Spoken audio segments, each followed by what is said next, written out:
Good evening, everybody. How we all doing? Oh, forgot to turn her back on. And where's my follower count?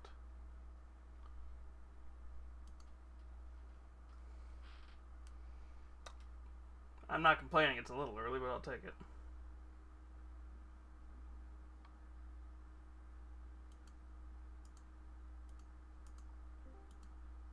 Hi, how you doing? Everybody, my name's Jacksepticeye. Here's some watermelons and strawberries for you all. Yay!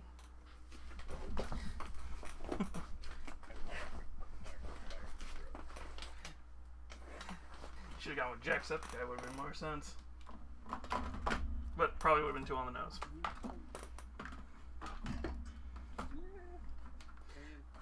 It's like your name's Jack. It's like, yeah, it's a little too on the nose if you had went with Jack. Yeah, do it again. Too loud.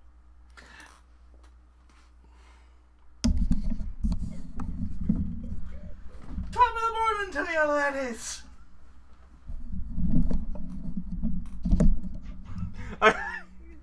Honestly, the best way I could have done that is I should have walked. What I should have done is I should have walked to the opposite side of my room with the door open. Why did it do 3 M's? What the hell? The keyboard's stupid.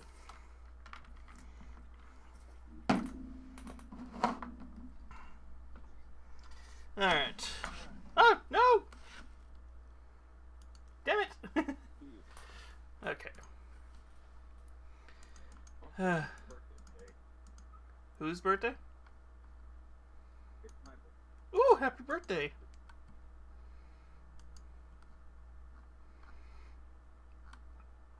Finally, 19. Ooh, nice. Yeah. The draft boy. Okay, we're gonna close. We're gonna close that because I will keep looking at the Brazilian Mikus all night. I don't know where the trend came from. I don't know why the trend is a thing, but there is so many good artists and so many good versions of Miku. Man. So many interpretations, if you know what I mean. Listen, I can only say a certain way of saying it without being like. Yeah. We all know. We all know why. Oh, we know. Everyone here knows. But unfortunately, we're on Twitch. Oh, they do. Oh, yeah. We're on Twitch, so I can't say why. Where's the damn cord?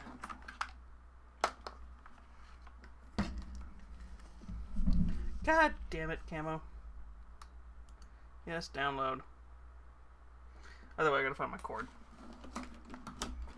Where's the cord for the camera?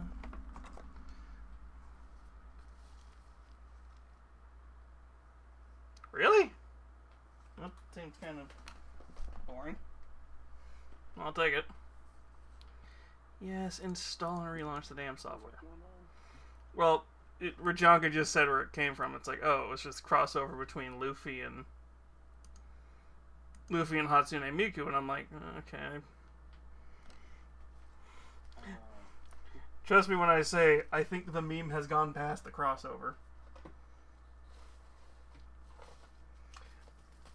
In exceptionally large and tan-lined ways. I want to see the crossover. I think it's literally just because it's FIFA Championship, so it's probably just anime stuff. I hope it's in those, and if it be One Piece, Apparently, I hope I didn't miss it. I don't know if that's I don't think it's official art, sweetie.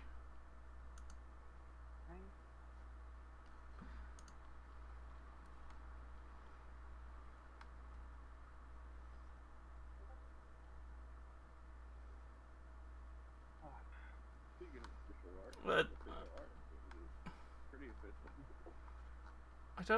I don't know. I don't know if it's I mean, it makes sense if they had Miku appear in like a FIFA championship thing. Yeah.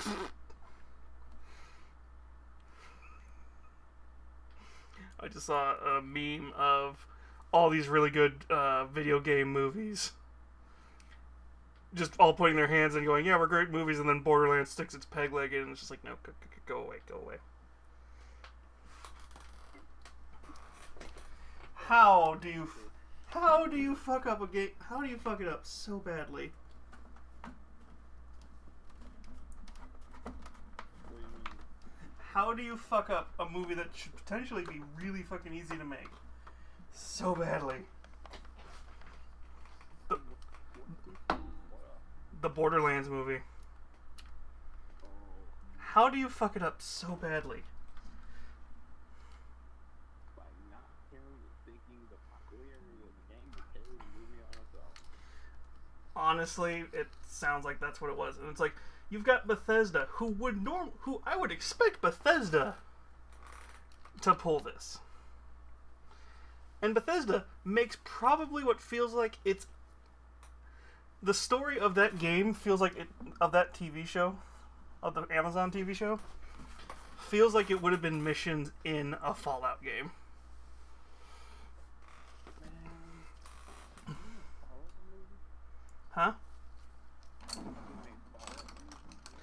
They made a TV show. Oh, man. It's on Amazon. Oh, man. Heard of it. How did you not hear about it? It was literally all over it was literally all over Twitter and Instagram. I don't go media. Except for Twitter to do stuff for other apps. Fair enough.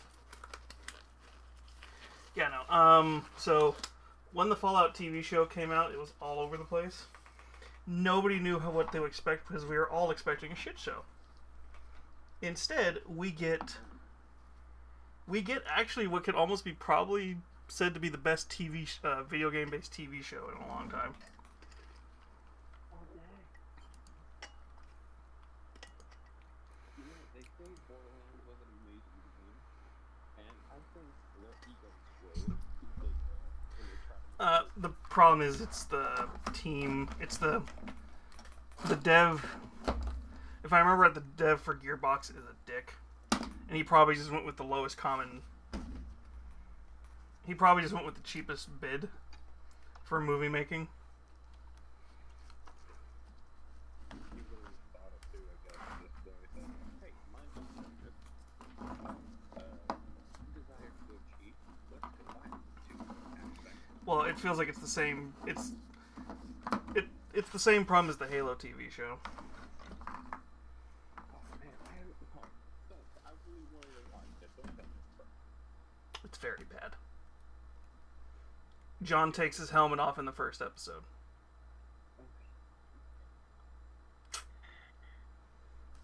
Master Chief? Yeah. Oh, by the way, you want to know the excuse they made for why he takes his helmet off? Because the actor can't emote without showing his face. I'm like, then you're not an actor. Wait. Tom Holland. People Deadpool. My goodness, they had. Listen, everyone literally, when they heard that, had so many examples of characters doing the exact opposite that everybody knew it was bullshit. So, If that was an actual real reason, and they went with it because they didn't care enough to question them. oh, that's exactly it. That's exactly what they did. They did not care enough to actually do the character right.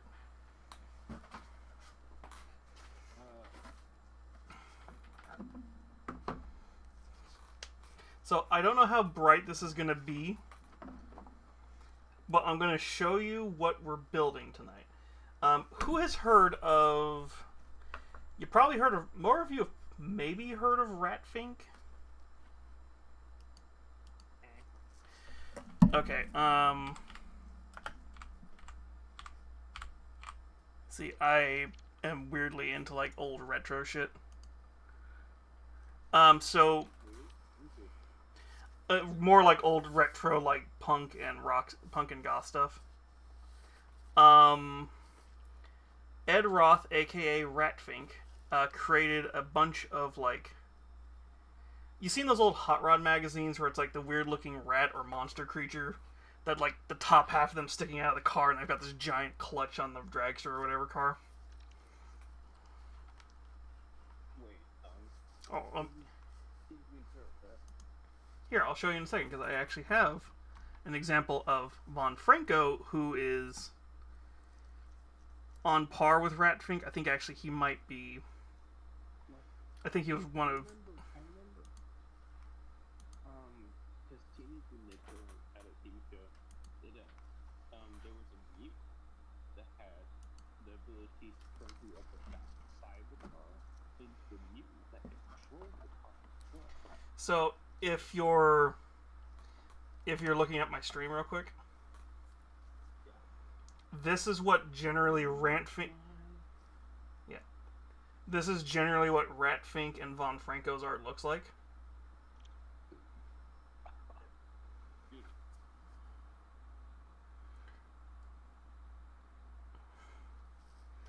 Let's see here. But Ed Big Daddy Roth, aka Ratfink, he was a cartoonist, illustrator. He was a famous pinstriper and custom car designer and builder. I would literally have to pull up multiple of his things and show them off.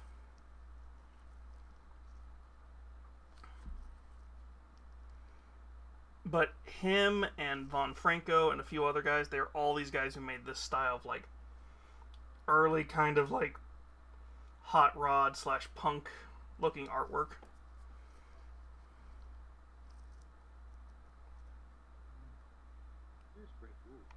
Oh yeah. Ratfink I think was the more famous one.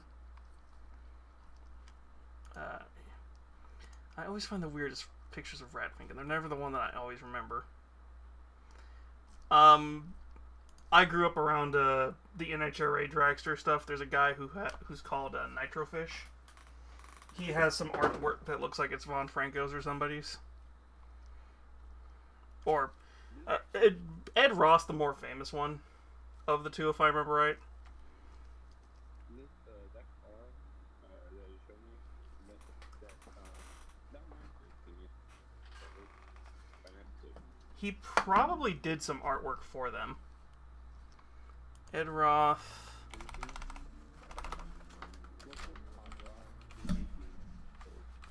Well, I'm seeing if I type in Teenage Mutant. They might have referenced him because he was. So. He had his stuff between like the 70s and 80s and I think into the 90s.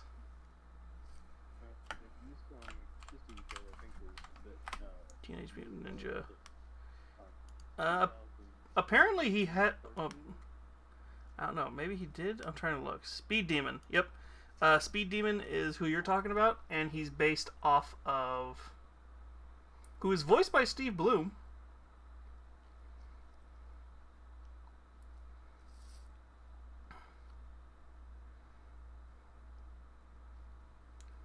It pursues. The croaking. A car has been driving. I'm trying to see. Yeah, the Speed Demon highly resembles Ratfink and other characters created by Ed Roth. The evil car is similar to it. Yeah, so he's loose. So yeah, I'm betting he probably, when you look at his original form, I think his original form was probably supposed to be an Ed Roth based design.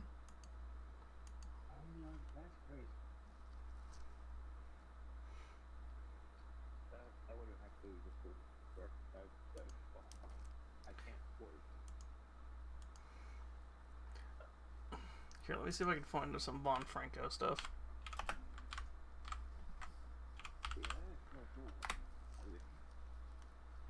Yeah, him. Yeah. How long does art-based art go back for?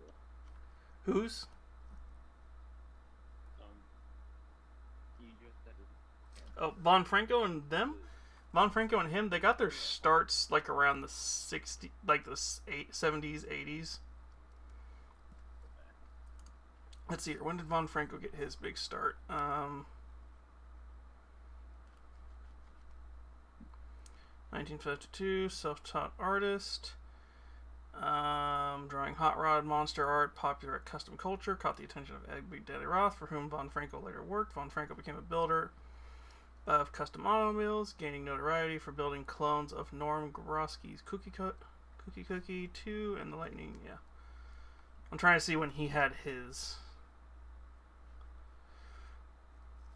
Yeah, so him and Ed Roth were kind of around the same time. 70s, 80s kind of stuff. It's that early hot rod culture. But they were very early, kind of also. They're also counterculture, so you kind of get a lot of like punk and other stuff kind of mixing with them. I like to see a steampunk movie. Yeah, so actually I would almost say it's like 60s, 70s, 80s. Yeah, 60s, 70s, 80s. Because Ed Big Daddy Roth was mainly involved in the 1950s and 60s.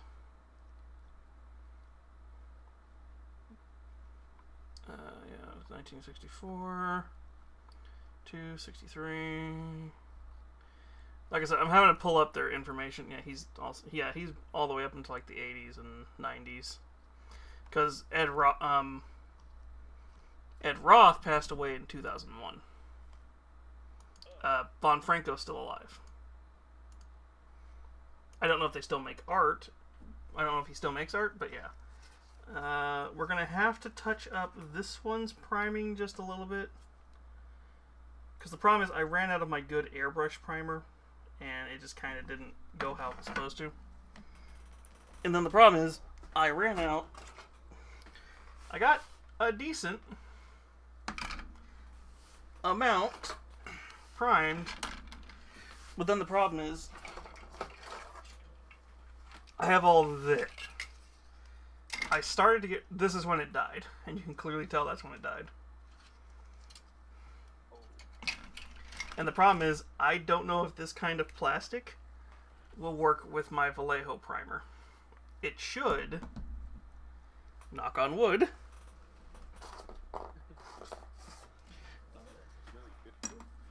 Well, the other main problem is, I don't know if my cement glue will work.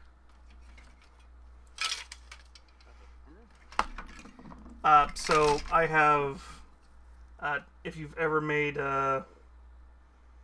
Gundam models, Tamiya, this is Amomig. They all use their plastic cement. Essentially, when you use this stuff and you attach two pieces together, it takes a little bit longer to dry, but when it dries, it becomes one solid piece of plastic. Because what this stuff does is it slightly melts the plastic, and then when it hardens, it becomes a solid piece of plastic again. I mean, I have glue that kind of does the same thing. Well, not the thick stuff.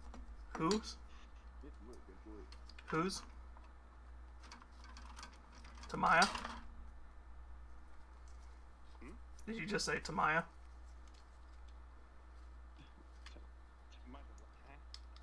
You said something is a similar glue, and I'm like, yeah, if you just said Tamiya, that's why I just said I don't have it.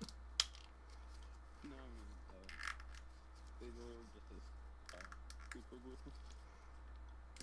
I mean, I got Well, super glue would work better. So, every glue has its different purpose when it comes to like what I'm doing, where it's model making and crafting. In this situation, it depends on what model I'm making. So if it's 3D printed models, I'm going to use super glue because that's the general purpose sledgehammer glue. Whereas, you could use the sledgehammer on a cutting brush. Oh no, it's when I say sledgehammer, it's just a general purpose. Yeah, I know. I'm just messing with you. I know. I figured you were. I'm just saying out loud. So the problem is, since I ran out of primer, I have to slowly prime everything as we assemble it. Or at least get everything ready to prime. You don't just have to use primer either. You can use the scary story to scare the black plastic white.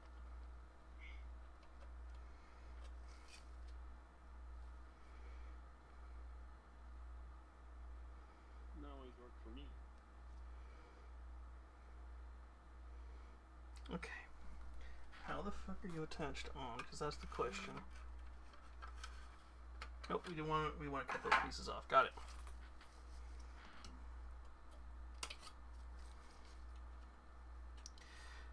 See, the funny thing is, the only people who are probably going to know the two names of who I just said when I said Bon Franco in the Twitch announcement are like, oh, Hot Rod stuff.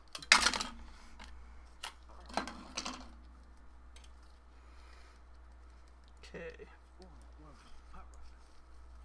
There's some cool looking hot rod stuff. Oh, you want to know what my dream car is?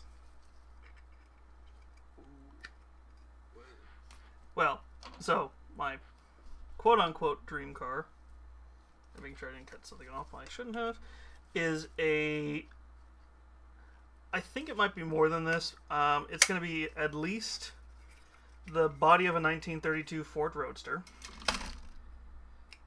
I think it might be,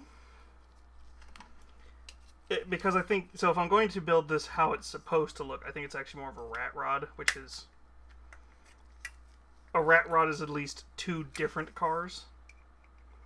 Sometimes more. It's going to be a 1932 Ford Roadster. I think you're going to take a Model A truck. Yeah, Model A truck. You're going to give it big wheels in the back, so it's kind of lifted on the back. Now, if you Google what a 1932 Roadster is, you're going to immediately know what this is a reference to. Because you're going to be like, wait a minute, I've played this video game. And if you don't recognize it, as I keep explaining it, it might click. If not, I'll tell you what game it's from. But yeah, it'll be... I played the video game. That's what I said. It's a... So, once I get to the paint job, it will sound sense. It's... I'd have to pull up a picture, and once I pull up a picture, it'll give it away. But yeah, it'll be this... It'll look kind of like this car, in fact, but with the top chopped off. The back's a little bit longer, if I remember right. This is a cartoonish version, but to help you kind of picture it, it'll have... These parts will be gone, the little hubcaps. There'll just be a radiator here, a big-ass motor. It will be an all-black paint job with a hot rod paint scheme on the sides. So, a bit like a bone kick, but long. Kinda. Have you ever played the game Brutal Legend? No. 1 second. I can show you exactly what it looks like. I have to walk away for a second. So if you're saying, look, I cannot hear you. Where is my game? You know, it's kind of... Where's the box? There's the box. How do you play this game? I have to say no every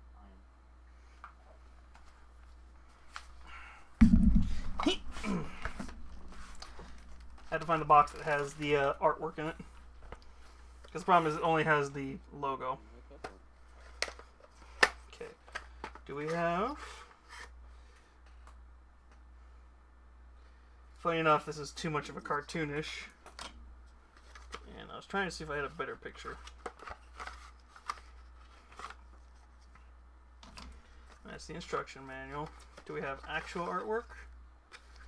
No, that's just Indie Box. I don't care about Indie Box. I can't quite see the picture. I'm trying to see if I have a better picture of it.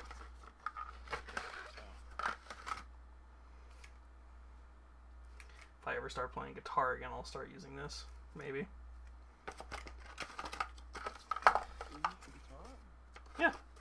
It's an acoustic, so I'm not gonna beat that. It's not that interesting. I also have a violin. Yes, a demon with a violin. Take that. Take that joke as far as you will.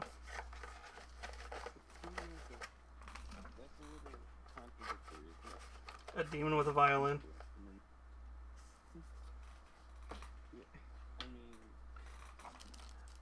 Listen, the devil lost the lost. who's the demon on you? Just demon royalty. So is my general.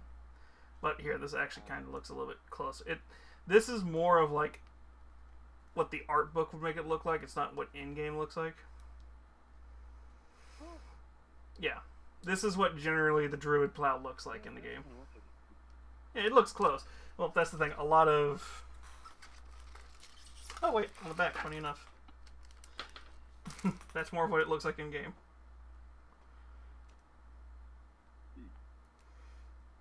Yeah, it's going to have a red or I think black interior. I thought it was red. And it is... Ooh. That's a good leather. Mommy likes that kind of leather.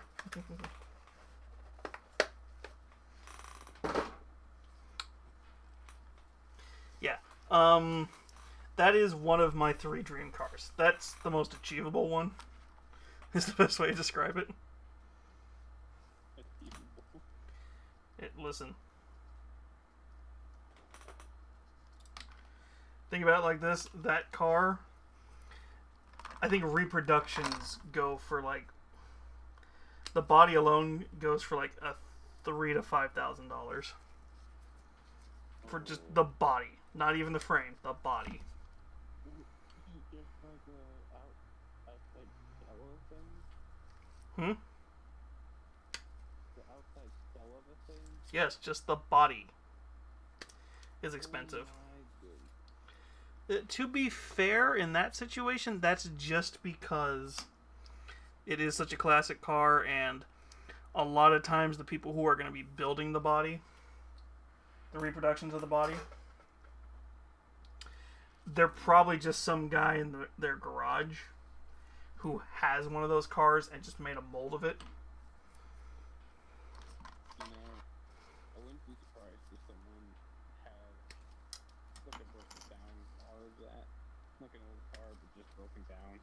Saw it in the junkyard one day, purchased it, and never got around to fixing it up. Oh,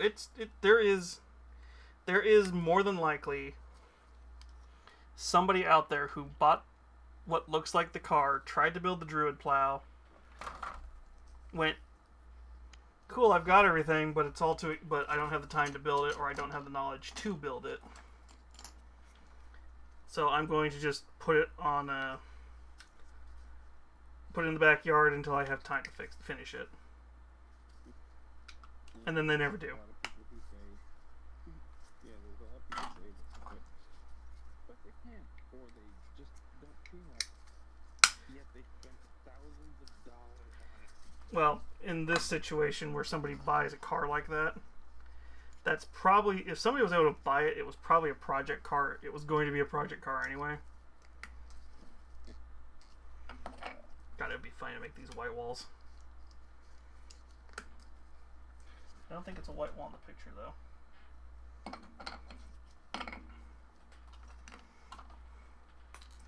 Alright. This is my first time building one of these car models, so I don't know. Yeah. But since we're having to prime as we go, because I don't think we're going to get to paint tonight, or if we're going to paint, we're going to do the easy painting stuff. I need a big brush. Think about it, priming is Technically. Okay. so huge. Well, we're doing the bare minimum, because the problem is this primer. Like I said, we're about to see how well this primer works. If it doesn't work very well, which it doesn't feel like it is, because that's the main problem. Yeah, this is the bottom of the car, so we do need to, yeah, so is it actually sticking on? Yeah, it kind of is.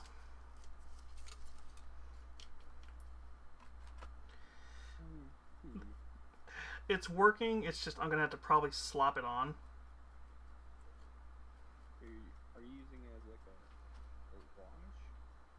No, it's just the stuff is that is this.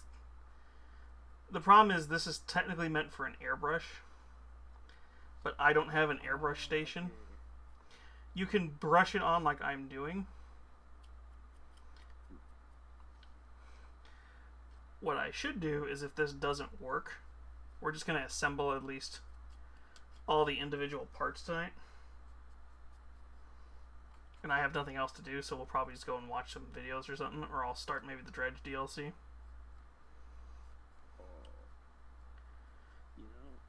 I remember building cars like these, but I don't remember finishing one single mod. Yeah, I can already tell you right now. The annoying part is I do have a different primer. Oh, you know what I should have done? That could work too. But I'm going to have to go outside and do it, which means I can't do it tonight. No, I could put a clear coat on it. Because I just needed something for the... So this is the problem. This paint, this specific plastic is so smooth, I don't know if it's got mold release on it or what's going on. And because of that, it's like I'm going to have to put this on, hope that it sticks, because it doesn't feel like it is. It's trying to like pool in places. I think here's what I'm thinking. Because you're doing it as a brush, it's not doing it as well since it's supposed to be sprayed. Well, may just be... this stuff goes on well. The problem is it's the plastic. Different plastics react to different paints. React to different priming methods. Yeah. So just like the glues, different plastics react to primers differently. This kind of primer is great for like general plastic models and like Warhammer models kind of deal. This plastic is so smooth, my only two options would be to go see if I have some... My only two options would be to go see if I have some sandpaper and sand this whole thing down very lightly so that this paint had something to grip to, or I slap it on really thick, and then funny enough we're going to have to paint it black.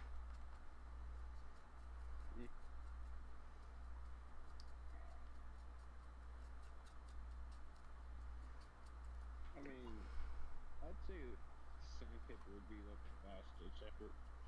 Oh, there are some models, and this might be that kind of plastic where you have to do that.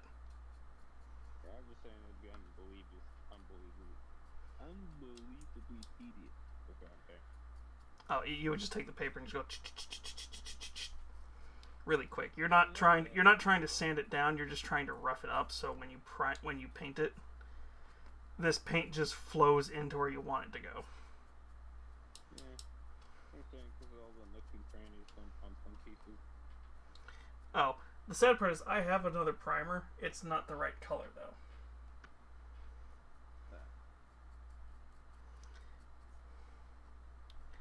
If I wanted this car to look like it was in the middle of a desert, that's the perfect primer. Unfortunately, I threw out the one thing before that I could have showed off what this was because it was so big and I had no room for it when I was moving last year. So I lost this really cool terrain I made using some like upcycled boxed stuff that I found at work. Because it looked like natural terrain already, so then what I did is I was like, ooh, cool, let me prime this up, glue some gravel and stuff to it so it looks like a desert terrain. And we got to use it like once or twice because it's this really cool mountain range I built. The problem is, that was it. Did you your son? Oh no, when I moved, it was too big to move, and it was one of those things where I'm like, yeah, it was one of those things where I'm like, it's not worth bringing up here just to put into storage. Dang.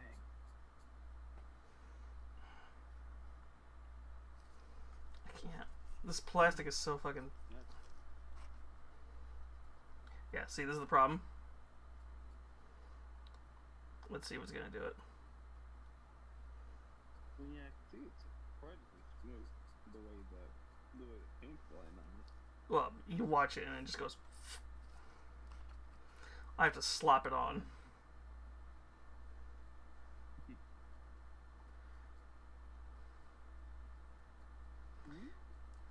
Yeah, You just put what? it on there and the paint goes. Wee! Yeah, what I should probably do is assemble everything up to a certain point. And then what I'll do is I'll probably go buy primer tomorrow. And then Wednesday, I was planning to do a Blue Twitch stream, but we might go screw it and work on this guy. Just do it on the Blue Twitch. I would, maybe. Blue Twitch, I tend to prefer to do not safe for work variants of models. Or like just questionable models. Like Kingdom Death has a few models. Just like not safe for work, but like just questionable in general. Well, I'm trying to think. Do I have one here that I can reach and show?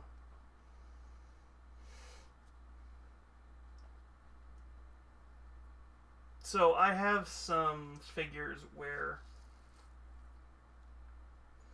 I'm trying to think if I have one that's not like outright.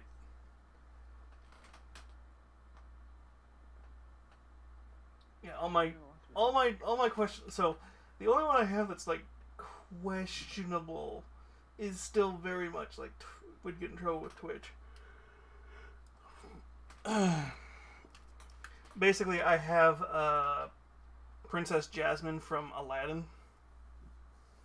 She's wearing a bikini, which is perfectly fine for Twitch. But the problem is she's tied up in ropes in a blindfold.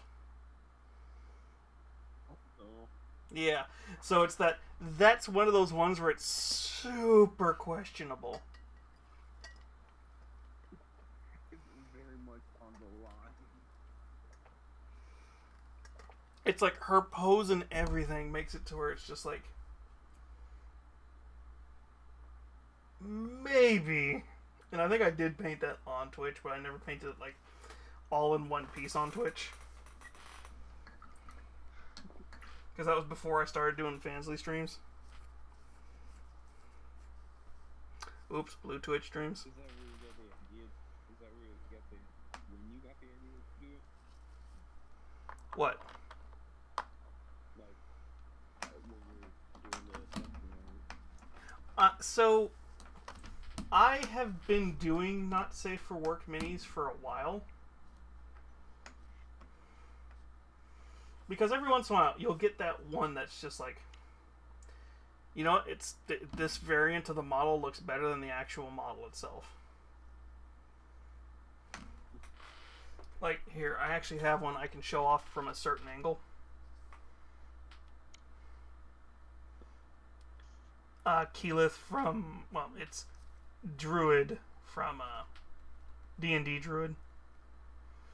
I can't turn her around, but yeah, this one is one of those ones where, yeah, there's a vine that's going up. Yeah. That's one of those ones where I could probably paint almost everything but one part, and then I'd have to immediately paint it on Blue Twitch.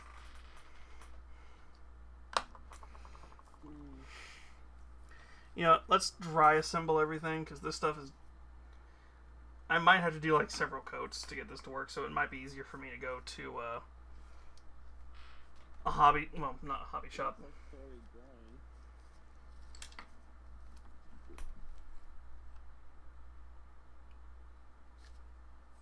It's not.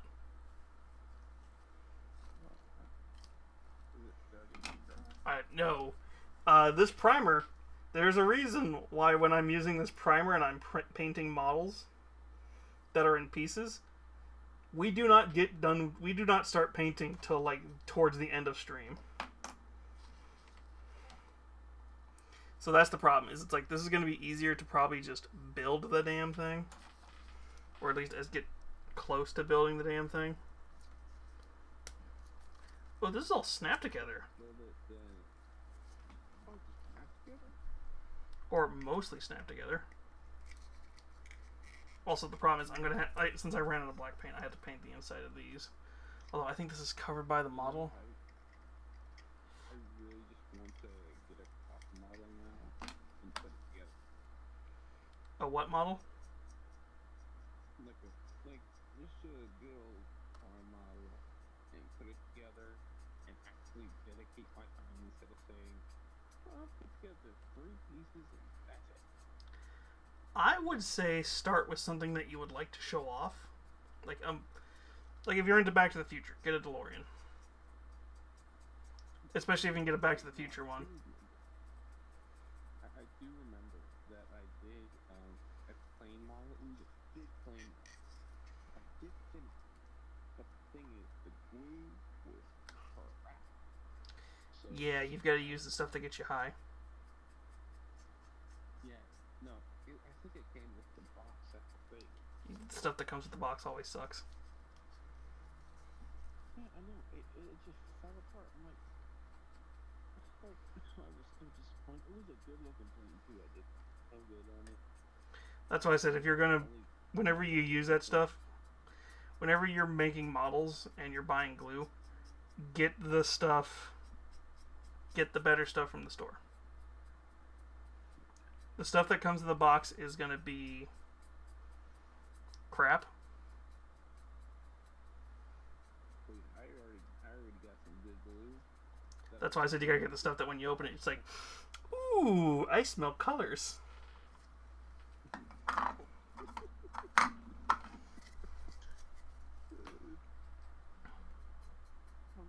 like that though. Just out of the lot. What is that smell? It's like the old school jumbo Sharpies. It's like, oh yeah. Just intentionally just exhaled. How the Sharpie thing? Listen, I was a dumbass kid in middle school and high school. You tried to find any way to get high to look cool. So you did? Yes. I don't blame you. I think I did it too. Everybody did. Those things smelled amazing. Everybody got brain damage then. Yeah.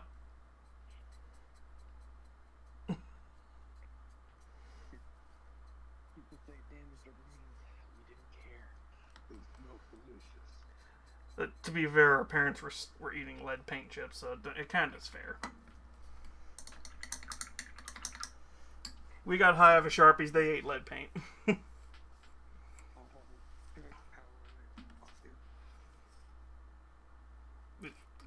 Have you seen the boomers and the silent generation? Answer me how they're still alive. You know they are not healthy. Oh no. The determination and the disdain for. Oh no, they keep them. They are alive through spite and spite alone. Dang it, I should have said that. Listen, there's enough stories of old people where it's like, why is your grandpa alive? It's like everybody's like, oh, my grandma died sweetly at like the age of 80. How come grandma's still alive at 110? He doesn't know why. He's just too angry to die. The Grim Reaper and the devil don't want him, and God's too afraid to ask. Grandma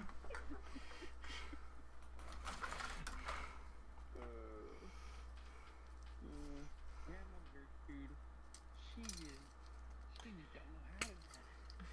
know how to. Basically, it's always something like that. It's like, no, it's like Grandma Gertrude. She keeps drinking those A&W sodas, and somehow that's the only thing she drinks, and she is still alive.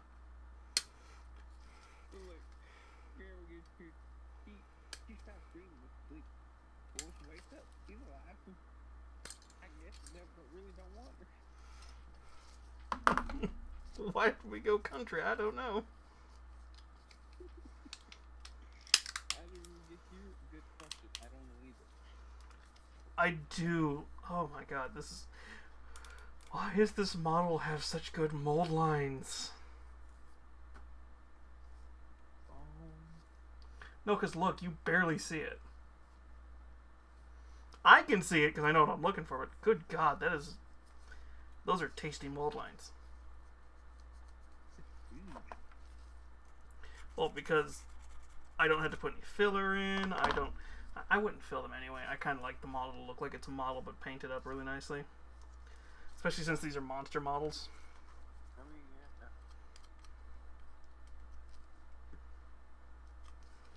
But still, when I have to literally get it super close to the camera for you to barely see what's there, it's this line literally going right along the bicep.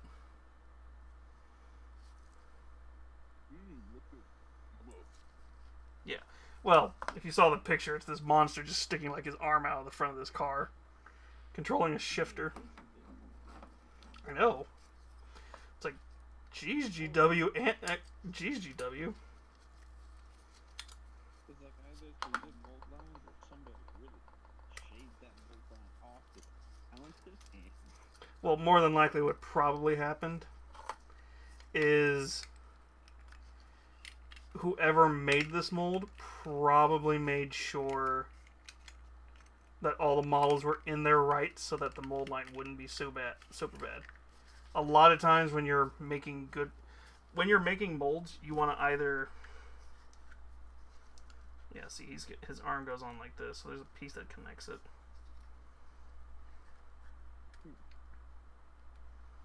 You know, though, I wonder if there would be models that have all perfect mold lines where you don't see it at all. They do happen occasionally. They're usually expensive as hell. Man, they really have the goods. Well, it's you pay for what you get what you pay for. Those are those kind of models where it's like those are those kind of models that you know when you buy them, it's like, oh, yeah, that makes sense. I paid $2 for these. These are great. Well, and then there's GW where it's like, you're going to give us $100. How come there's this giant ass mold line? Because fuck you, that's why. Oh my goodness. I mean, I believe a guy who looked at the models, and some of the ones I saw, or some of the ones I had, they look pretty decent. I can't quite remember. Modern GW models are actually pretty good. Some of their older ones are... I mean,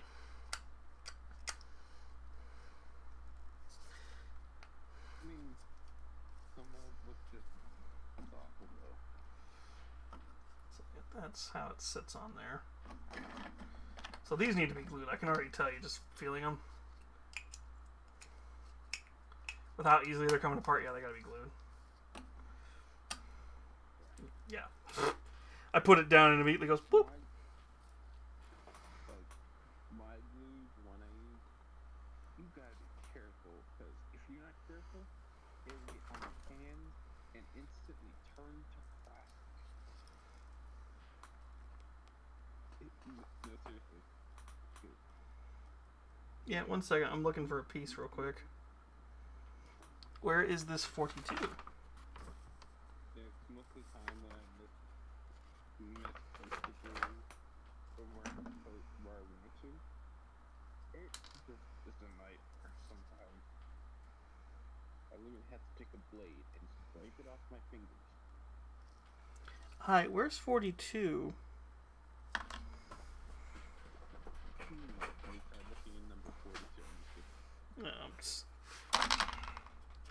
This is the first time I've actually had to look at the sheet properly. Apparently there's these things that hold the arms in together.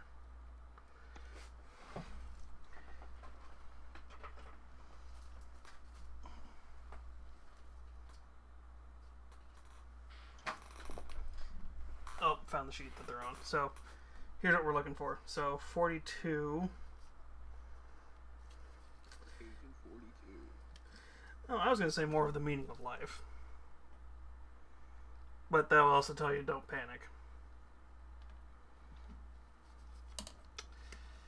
And I can tell you've never seen Hitchhiker's Guide or read any of the books. I haven't either. That's why I said it's like I can tell. I haven't seen or played out of anything. Well, Hitchhikers is just one of those older ones that I kind of understand when people haven't.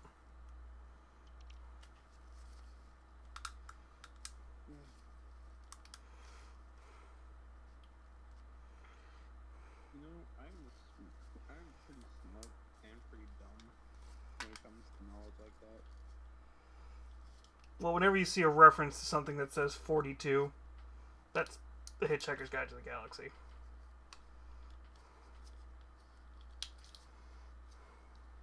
Like with me, I'll know certain things, but then out of nowhere, I won't know anything.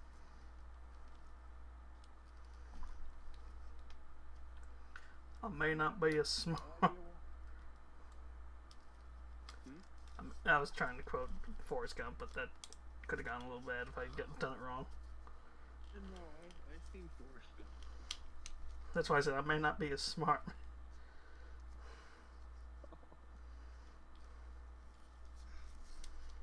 Dang, I don't remember. He says something about. Man, though I do remember when I was running around my school, everyone would quote Forrest Gump. Run, Forrest, run! It was just one of those things that was always in. Man, that was the most sad thing I ever heard anybody say when I was running. Well, that's the problem. It's that anytime you see somebody running, especially if they ran like Forrest Gump, you kind of had to just go run, Forrest, run. That movie was good though. I wouldn't blame them. The book was. Yeah, I'll agree the movie was good.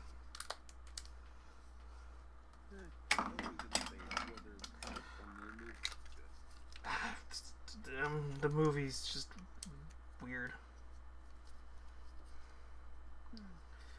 The movie was a lot more.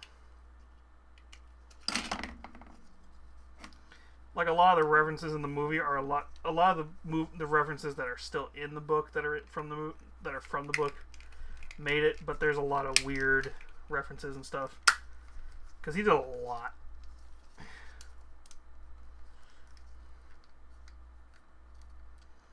Okay, we might actually need to put some filler in because that. How many debates have you been in to where you arguing or someone else is arguing about whether the book or movie is good?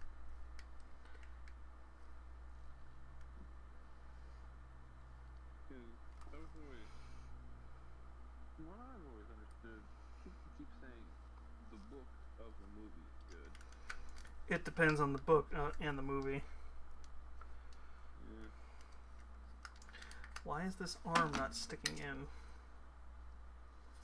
Did I accidentally cut the thing that holds it in place?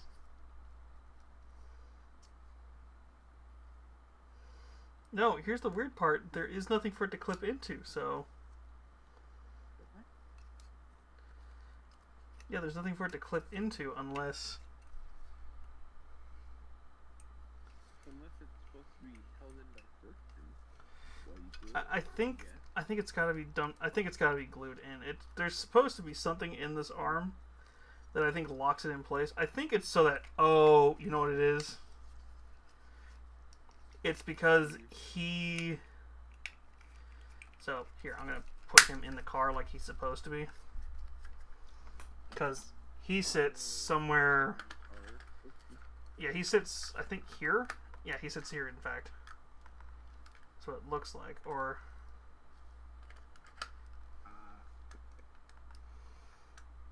Yeah, that's exactly what it is. Okay, so he sits in the car like this, And because his arm's sticking out, I have a feeling... Yep, that's exactly what it is. So to keep him... Well, he's not meant to. He's meant to sit once he's in the car. Because, yeah, what you have to probably do. So, yeah, he's meant to sit in this car, and you have to get his arm in. I'm betting... Yeah. Oh, there we go. Okay. So, yeah. You have to do this. So, yeah, this is... You're meant to glue him in. Okay, so...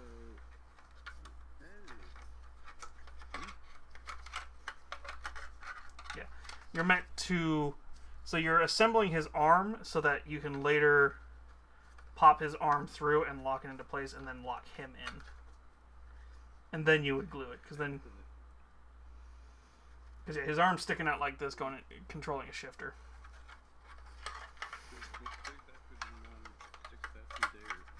Yep. You're supposed to partially assemble him before you...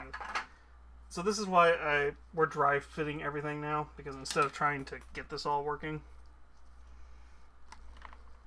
Instead of trying to paint it tonight...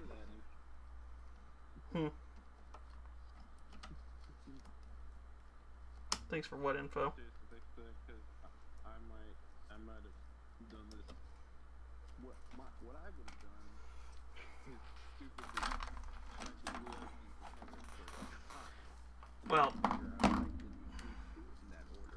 well, that's why I'm like, because I don't have the primer, now we're just trying to dry fit everything to make sure everything's good.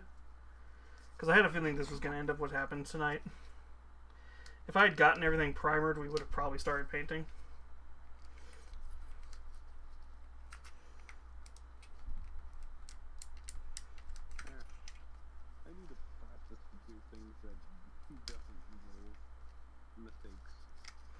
Well, the nice thing is we're in that fun situation where we're safe from mistakes at the moment. But I have to get this guy apart so that I can figure out what the hell's going on here. Yeah, that's what I mean.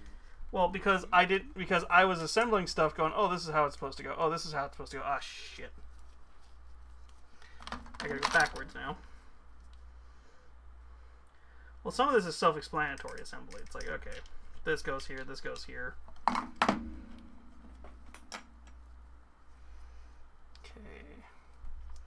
I'm betting, yep, that's exactly what happens. Is that the only way it will go? Let's see how it looks for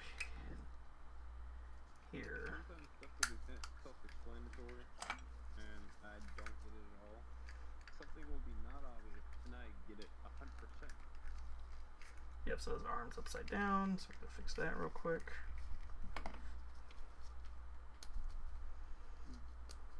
Yep. So now this arm is correct. See? So now we should be able to do this.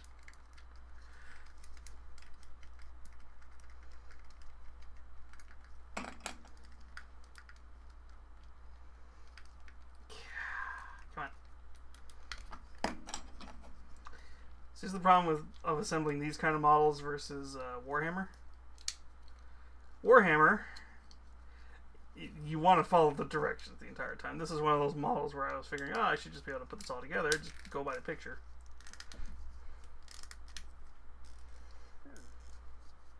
And for the most part, I've been able to. It's just these little locking pieces like this one that hold this arm in. Yeah, so. Get a monster guy. That's it. I wonder if you make this model, if you have stuff. If I... What? Like if you had a 3D printer.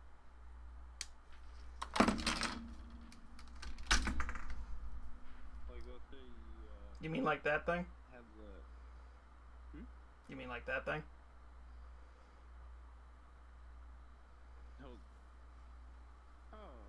That red thing is a printer.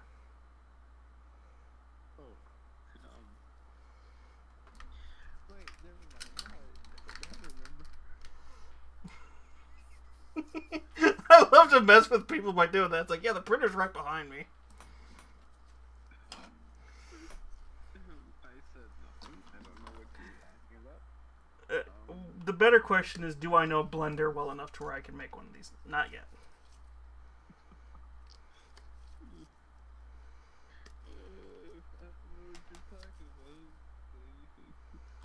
Yeah, I'm teasing you, but yeah, I know what you meant.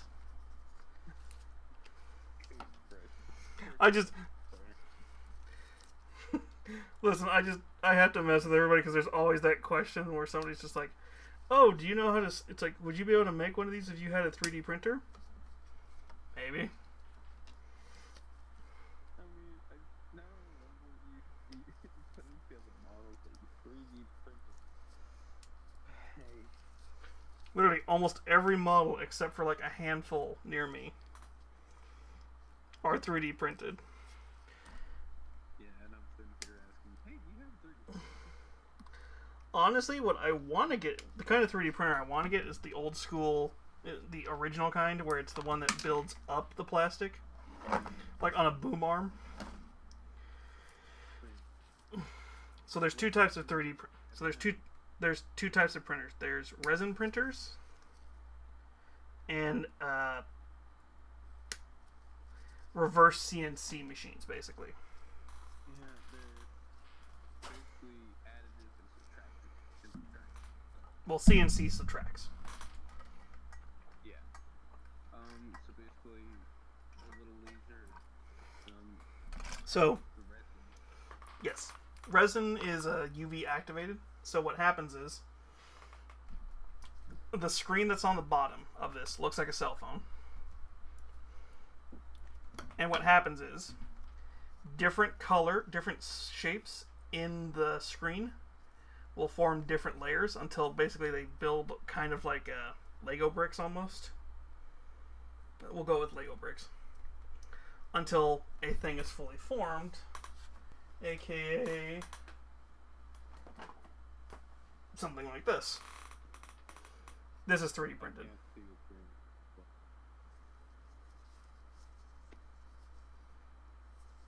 Poor hats are playing. I'll just hold the model up. I'll just leave the model out. So when you get back, you'll see it.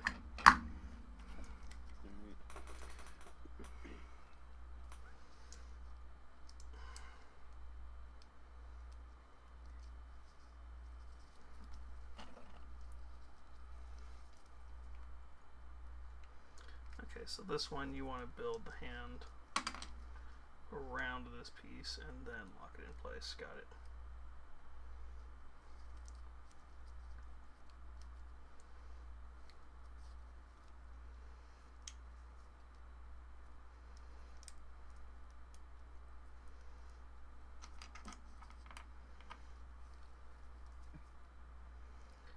Do do do do do do do do do do do do do. Phenomenon. Ad of the pirate. This is the Liberty Navy Federal ad about when the firefighters used to be looking at the house burning and texting the homeowners like, yeah. Yeah, so this model is actually pretty good. It's just there's certain parts that don't lock in exactly. Oh, I'm back. Yeah. Ooh. Yes. This is 3D printed.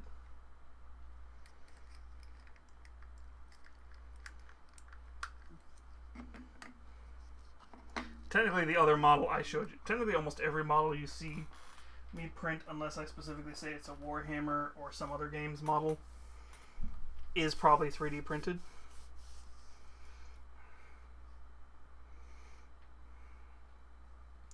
But yeah, this is what the driver looks like all together. Or at least as far as I'm going to... Well, actually, I got to finish this hand real quick.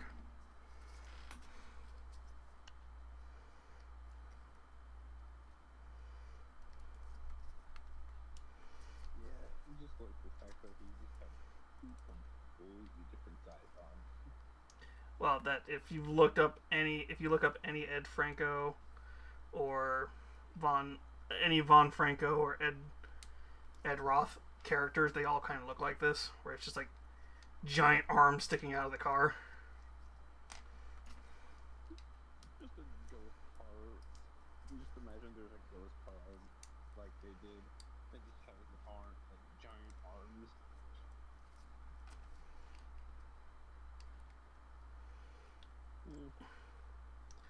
Well, that's why I said Von Frank. They're kind of like those famous like old school cartoonists, where they do stuff like where they made a lot of characters look like this. So there's a lot of inspiration with these guys. The only reason I'd make characters that look like that because I suck at drawing problematic. To be fair, that's probably why these guys did it too. Yeah, I was thinking that, but I was like, I say that and I'm gonna go look up that Von Franco has like these amazing, like facial murals and stuff like that.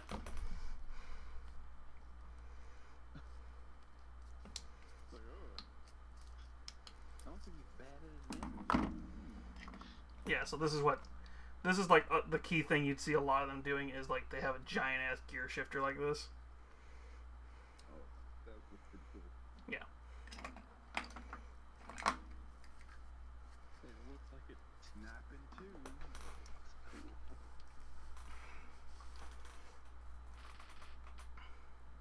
So imagine that would have to use strong steel for it to be that thin. Well, they're cartoons. Like that. They're cartoons, so yeah, it makes sense. Okay, this has got to be this is the radiator. Oh my goodness. Just imagine if there was a dimension that we gone into that has two lines. We would go ballistic.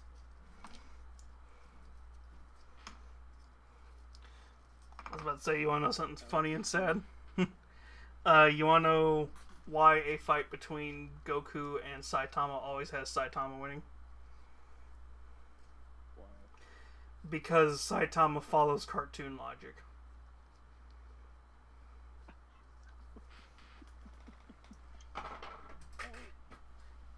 He has the cartoon logic of he one punches anything he fights. A fair fight between two famous characters would not be Saitama versus Goku. It would be Saitama versus Bugs Bunny. Oh my god. Because that's the only way you can have a fair fight. That would be so cool to watch. Either it would be Saitama or either it would be Bugs Bunny or like The Mask or somebody else who has cartoon logic. You know, I think the Mask would be a pretty good matchup. I don't know. Well, The Mask has at least his fourth. The Mask is a more fair fight against Deadpool, but it also makes sense to have him. I would fuck with the Deadpool and the Mask duke it out.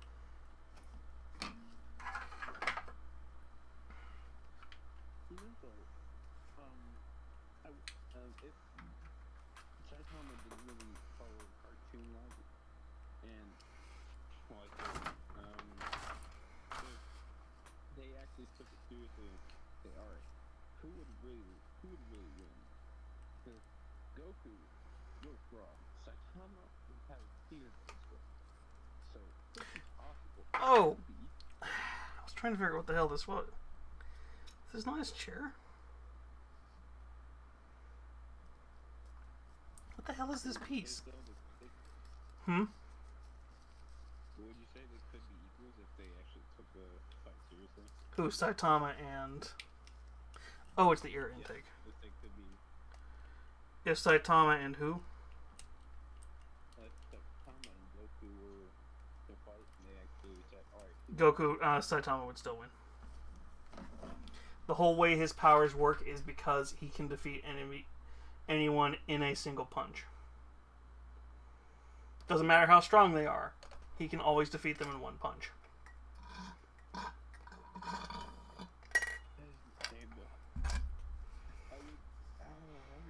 would love a...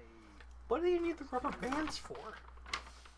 Like, I would love a cameo or like a cross over. Oh, okay. So they want you to glue. They want you to rubber band them with glue. Oh wait, I forgot you could do something like that. And yeah, they do want you. And yeah, they do want you. And apparently, cement will work. So I'm tempted to cement all the parts that can be cemented separately, and then we'll at least be able to say that part's done. We're not going to assemble the car. We're going to at least assemble like the basics, like the engine and everything. The stuff that we're going to paint all in one go. Like this engine will get painted up as one big piece because we don't need to look perfect.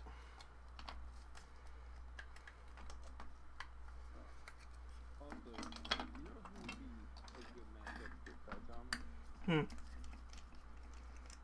Jojo. Kinda? This is why I said it has to be somebody who follows cartoon logic also. Yeah, the thing is, apparently Jojo is near invincible. Literally near invincible. Well, that's the thing. They have to follow cartoon logic. It's like if he's invincible in his world, but it's like if he has a weakness in his world. That's the whole thing. Saitama's whole power is he can defeat anyone in one punch. And as far as we know, he has no weakness. Yeah. And of course, you say that to Goku. Of course, you say that to Dragon Ball Z fans. It's like Saitama. It's like no, it's Saitama. There's a lot of characters that would lose to Saitama. Like, have you seen the way he fights? He doesn't even fight. If he learned karate and martial arts and took that seriously, he would be the threat level black hole. Yep. That's the thing. It's Saitama is just a hero for hire. He does this as a hobby and just to make enough money to buy groceries. If he wanted to super punch Earth into outer space, The dude jumped from the moon to the Earth in under like a couple of minutes. yeah. Have you seen that reminds me, have you seen film series Vibranium versus One Punch Man?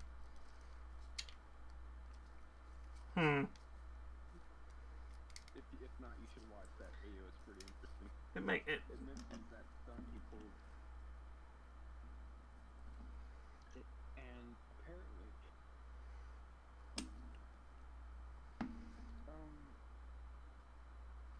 apparently he's. Oh, that is 46 times the speed of light he traveled. Yep. You did the math, didn't you? No, I didn't. Matt did. Yeah. That's the thing to think about. The dude has moves and can do stupid shit. That is the definition. Oh, my goodness, how did I not see that? That's why I said the closest you could get to an anime character that could technically fight him, and I know as soon as I say this character's name, I'm going to have somebody pop in and be like, he could beat Saitama, and I'm like, no.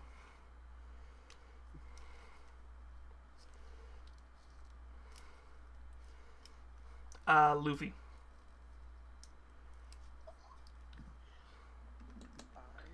Oh my goodness. Luffy would be Luffy and him could fight, but the problem is since Saitama has the rule of he always can defeat you in one punch, it's kind of Yeah, the thing is, Luffy is incredibly fast. So Saitama, when he wants to. Never, I can't say that off because I literally just said a few seconds ago, 46 times the speed of light. Yeah. Well, to be fair, that was an airless gravity, but still. No, he jumped from Earth to the moon and then jumped back. I say that as if that makes any difference. Yeah. Oh my goodness. Yeah. Saitama is stupid.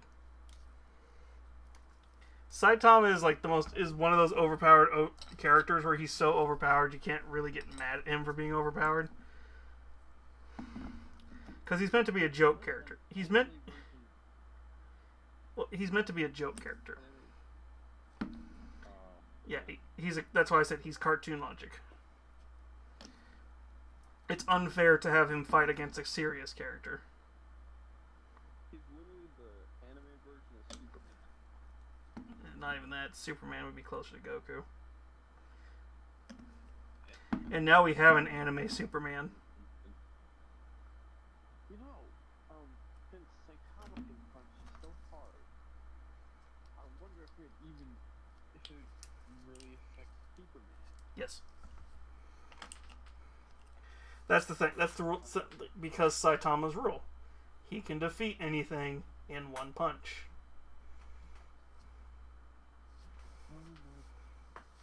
Yes, this is the problem. Because he has that rule of he can defeat you in one punch, it doesn't matter how strong of a punch it is.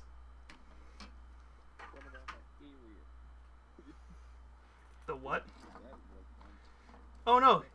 No, here's the best part. That alien purposely goes, I know you're holding back. Show me your true strength. And guess what happens when Saitama finally shows him his true strength? He defeats him in one punch. Even then, I don't think that was his full power. It's not. Saitama's power is because he has the power of a god. Canonically, what Saitama did, all humans have like 2 or 3 barriers. Or I forget how many barriers it is. Saitama broke a barrier that you're not supposed to be able to break. And because of that, he is the most powerful human in the known universe. Probably the most powerful creature. Yep. This is literally why he constantly is bored of the fact that he can't... Nobody gives him a challenge, because he's the only being that's been able to do this. I think maybe Mob Psycho is the closest being that could beat him, only because it's from the same creator. The main character from Mob Psycho. Okay, what'd be cool is if the same creator made a character like Saitama, but in a different universe, they have a crossover between these 2 anime. Well, that's Mob Psycho. Who wins. And Saitama would still probably win. Like, they would set this whole thing up where you think it's going to be him. You think it's going to be him winning or something, and then just all of a sudden Saitama just one-shots the final baddie, and it's just like, you could have done that the entire time. It's like, only when it's funny.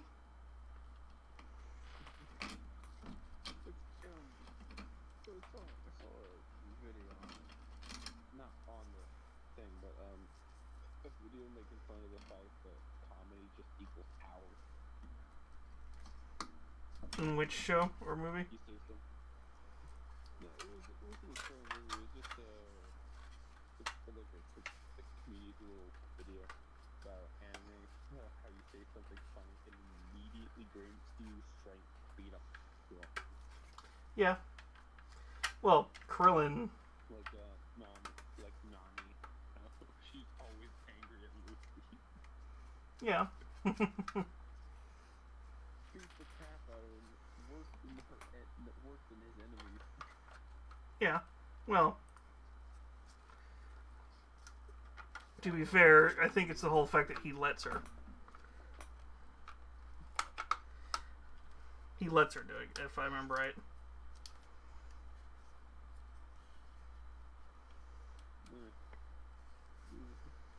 Also reminds me of Ichigo, how he's afraid of Kakashi.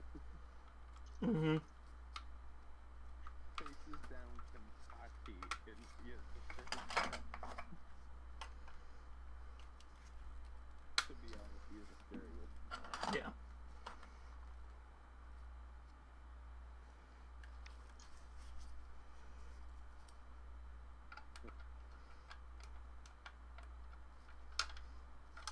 Yeah, it's like this.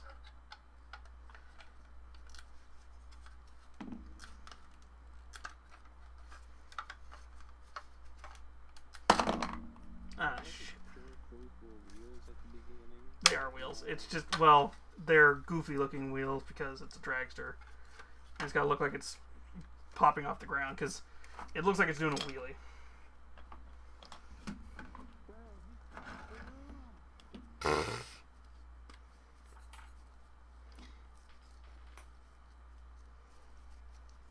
Yeah, it does look goofy. I'm going to just use super glue because I think that's going to be probably better than trying to force liquid cement to work.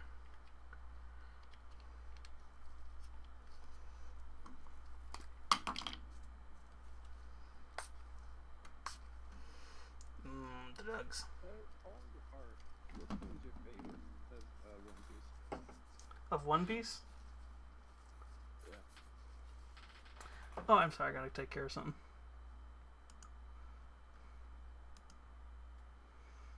Where's the button? Ban.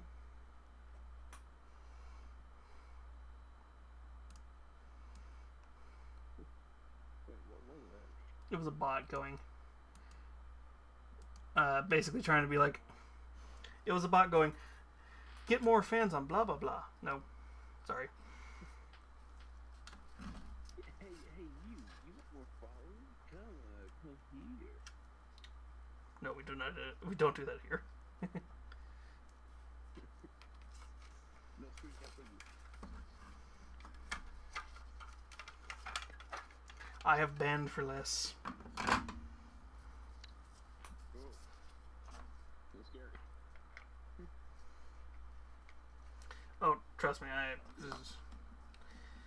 there are a certain group of people that when they appear in my chat, I do not even give you the time of day, you are automatically banned.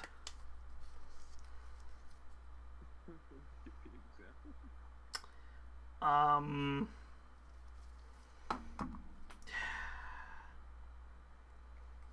not sure how into Warhammer you are, because if I use the term Chudhammer, I'm pretty sure one will appear.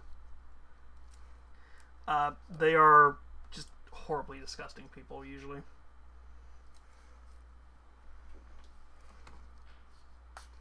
They are usually the kind of people who are like, basically they're like women and non-white guys should be in the hobby and all that kind of stuff. They're not good people. That's the nicest way I can describe it. They are not good people. Yeah, I can't go into the kind of stuff they do because I will get flagged for saying that kind of stuff.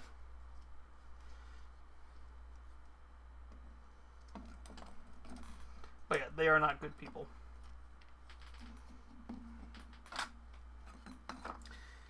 Okay, we're gonna glue this using super glue because I think it's gonna be more effective. The point is in the people that use. Honestly, a lot of times they are just the kind of people where they say horrible shit, and instead of just apologizing or realizing, hey, you're saying something that's really hurtful, they just double down and keep being assholes.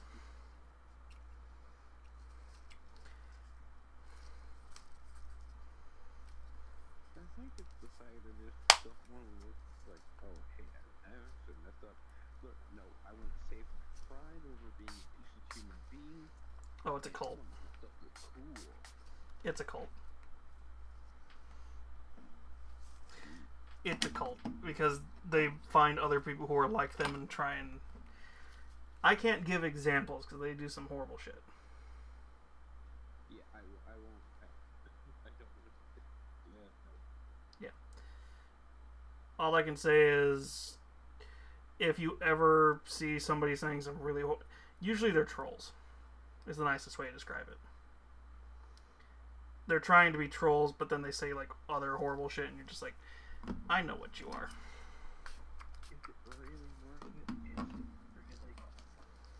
Is it really worth it to make me have to just right-click ban permanently?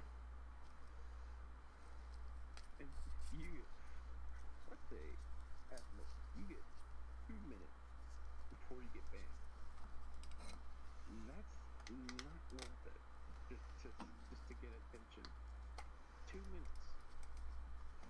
Oh, it's one of the reasons I don't advertise the Discord server anymore.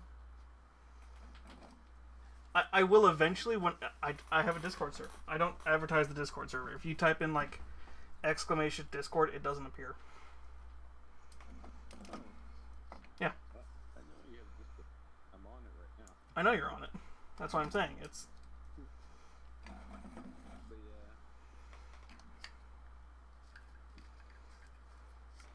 I don't want to glue him completely yet because I have to wait till I get the arm pieces in.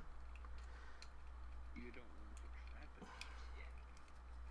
Well, the problem is I don't want to trap the arms and can't get it in because I'm going to have to do some weird finagling to get that other arm in. Because one arm is just literally doing... So you have to do some weird mental gymnastics, finger gymnastics. Well, so this arm is the one that's holding the steering wheel.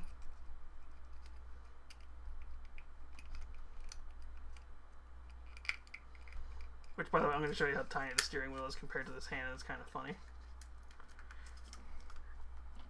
Oh yeah, I think I could do the steering wheel. Me. This tiny little thing. Oh my god. It's like a Lego steering wheel. To be fair, it fits the cartoon. It literally sticks onto this tiny little hole. Right there. Hmm. Is if they got, you know, the steering wheel knob? Is if they got that. Yeah. Big hand pinching it with the thumb and finger. Yeah, that would have been funny. That would have been even better. Well, this has to look like a real car, so that's the only reason. Just pinching the ball and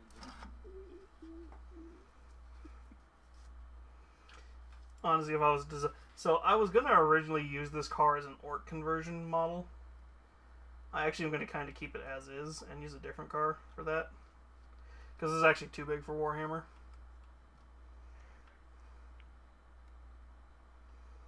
Yeah, I can't put the steering wheel until very last because this is how the steering wheel is supposed to sit in there.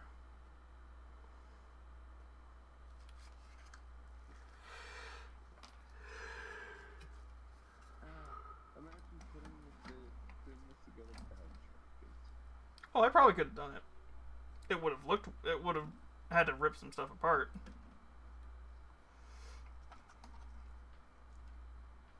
To be honest, I think I don't think you would have been fine. I would have figured it out eventually, but yeah. Well, I just. You seem to be doing stuff pretty methodically, so I wouldn't say you have to work too much. But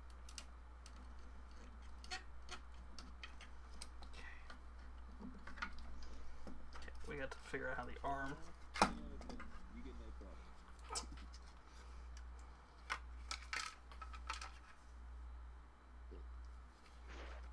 Imagine getting an A plus. You finish the test.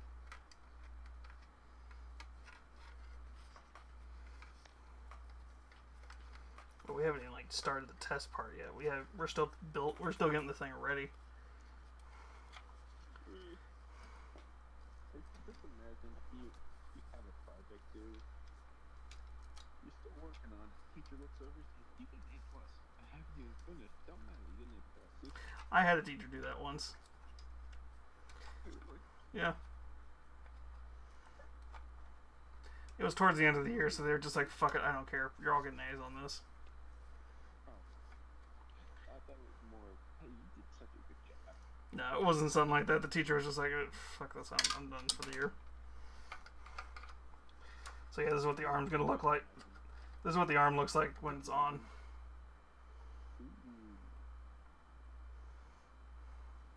Yeah, just imagine the teacher said, "If you get this coin flip right, I will pass everything for the rest of the 2 weeks we have here." I have heard stories of teachers doing stuff like that, and it's funny. I wish I had a teacher like that. Okay, I think we're gonna have to glue the hands. We're kind of to the point where I'm just like, I'm missing a finger now. Missing a finger? Oh no. Hope it's not the middle finger. It's not. It would have been funny if it was.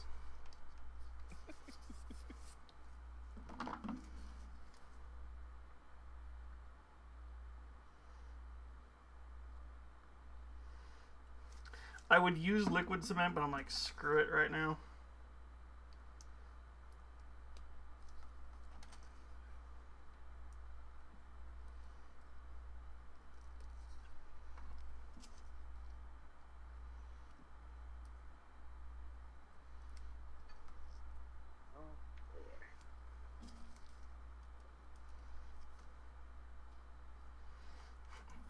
Yeah, I'm gonna have to re-prime all this.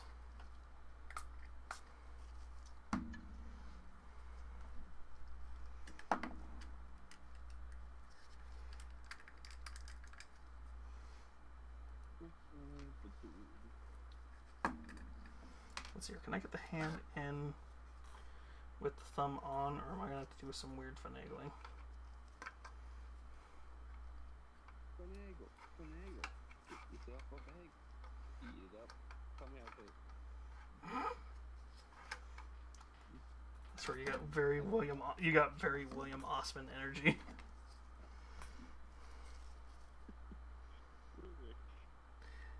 You sound like him every once in a while. I'm like, okay, William. That's why I tried to not. I don't know. I tried to sound like him right then. I know. I don't know. You kind of sound like him every once in a while. I'm just like, okay, William. You know what? I want you to call me William every time I do sound like. It's just because on the speaker you sound like him right now. It could be one of those things where if we were to hear you in person, you would sound nothing the same. I mean, I'm using my blank. Yeah. Like, sounds like foam walls. Oh, so you're in a rubber room? I was crazy one. The rats make me crazy.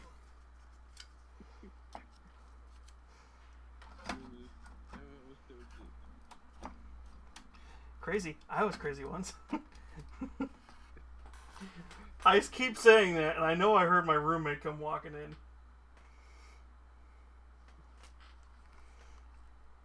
I'm really using my fan as a noise scrambler and my blanket as a noise damper.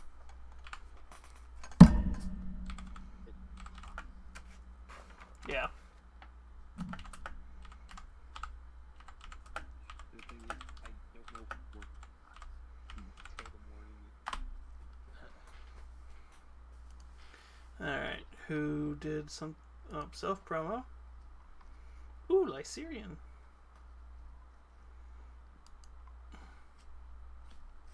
What the hell?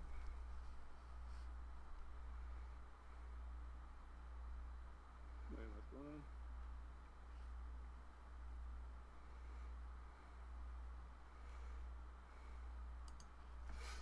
I was letting my roommate know that there was a salad for them.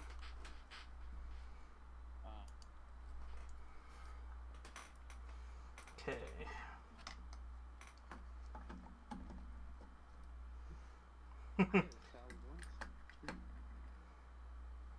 Yeah, it doesn't work the same as the rats. Because the rats made me crazy. Yeah. So yeah, let's see here. This is all going to get painted. This is all going to get primed up black. The only thing that will stay black are the wheels. But I'm going to give them like a rubber coating.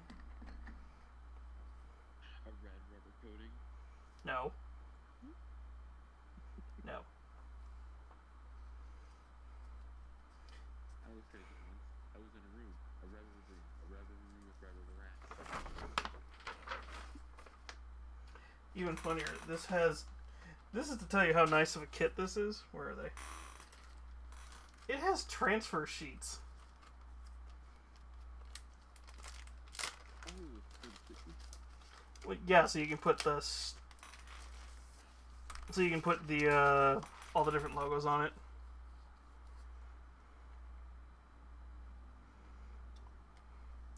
I don't know where they're all going. I'd have to look them up. I know this goes on one of the hoods. This probably goes on the one of these two goes on the trunk.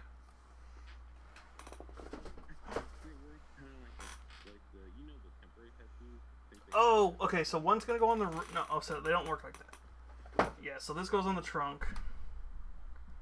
You have two choices for the trunk. These go on the sides. I guess I had one that kind of looks like that on my mouth. Yeah, this goes on the trunk. I don't know what this is. This is pinstriping though. So this is what Von Franco and Ed Roth are kind of famous for, is this style painting too. Like, they're famous for these characters, but this is what they're really famous for too. These pinstripes. This was a really hard thing to do back in the 60s and 70s. Because you were taking a brush like this.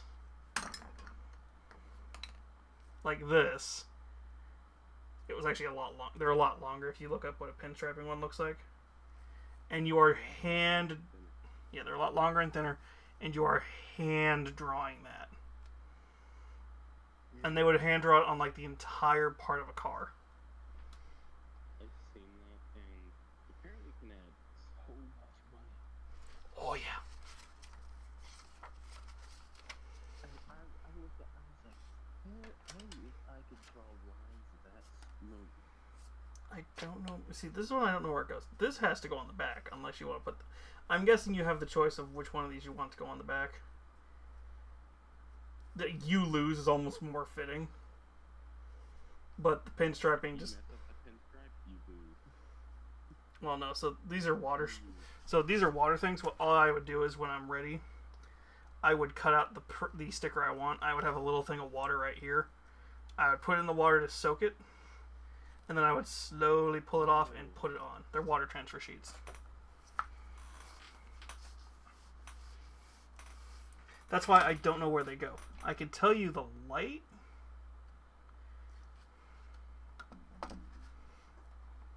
Yeah, the back has to be... The back has to be either this or the "you lose." The doors are the stoned hood and crooks. And then you have the choices of where you put these.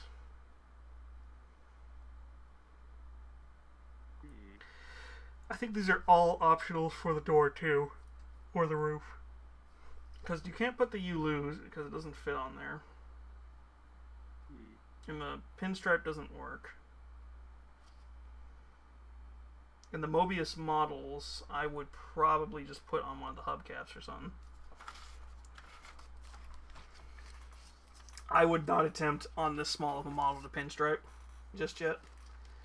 I do not trust my freehand. Man, I wouldn't either. I don't do a straight line. I carve a straight line. Listen, you say that, and then I will literally... Where is it? When you buy Warlord Titans, it is not uncommon when you're painting up a Warlord Titan to, like, hand draw.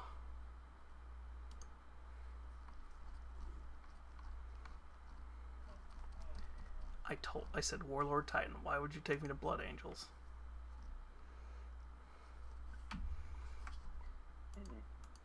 I'm trying to find somebody who painted one. Because the Warlord Titan is so big, it's not uncommon for somebody, like, on the shoulder pad of this thing to paint a mural. Well, they're walking church. They're, like, almost walking churches, basically.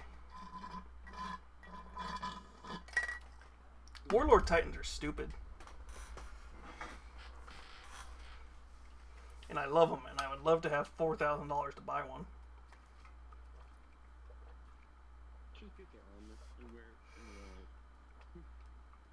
They're a foot tall.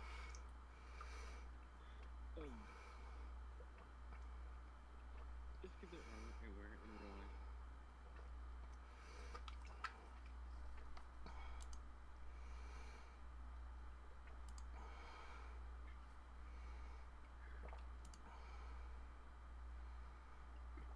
I was trying to find one that had a lot of people don't always go all out on their paint job because they're so big. Also, they call like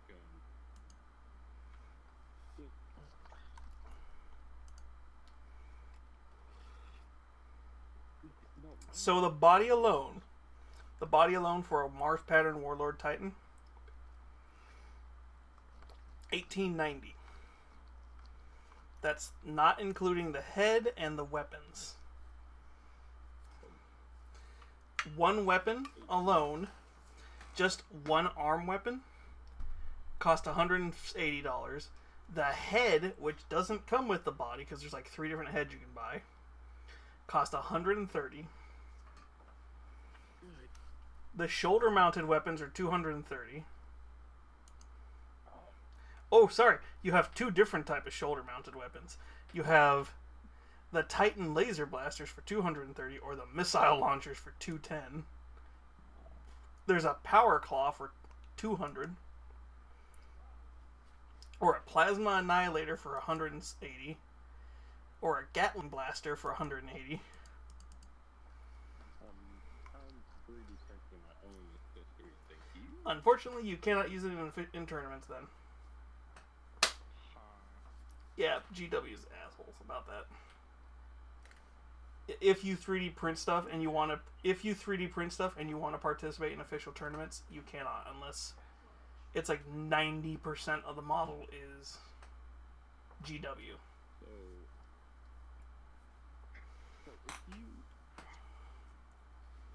if you want to play in official tournaments, if you want to play in like mom and pop shop tournaments and stuff where they're not really a big deal and they're okay with the 3D printed models, go right ahead. I encourage 3D printing Warhammer models because it's cheaper, technically. I think very cheaper. Well, your startup, it's the startup cost and the maintenance costs.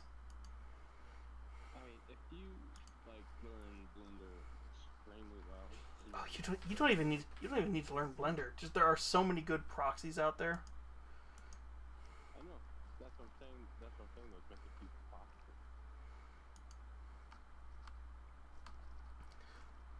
That's what I'm saying. You could, but at the same time, just find proxies because there are going to be so many good proxies out there.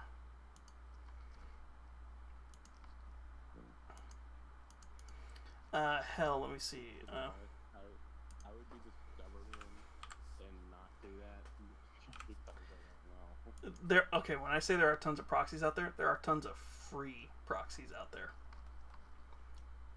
Oh, well, then I wouldn't be the stubborn one, and I would say, yeah, I'll do it. There's a ton of free proxies out there. If you obviously want like higher quality ones, obviously you would print them. You would obviously pay for them. But there are so many free things. Oh, what the fuck? Oh, she's holding a beach ball. I was like, the fuck? If you could, could you take one of the low ends and kind of modify it in Blender? Yes. Higher quality?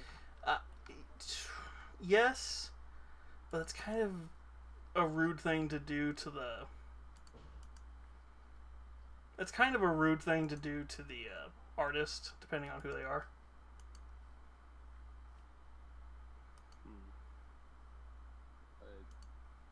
Yes, you could. I should know why, but I do not. You're taking somebody else's art and basically stealing it. Damn. Why are you being dumb? I don't mean to be. No, it's the website because I was trying to add something to my. Is my mini factory down? To be fair, though, what I said was pretty dumb. I don't know what's going on. I was trying to. There's a Sunstole Studio thing, and I think my mini factory must be down. Are things being janky? It's just being dumb. Be smarter. It's my mini factory. There's a 50-50 shot it's going to do something dumb. Or it could be Opera being dumb. I guess the offer's not as good today. Honestly, it works a little bit better than Chrome. That's the only reason I'm using it right now. Oh, I don't know. There's some reason I prefer the Opera. I guess because I'm just used to it.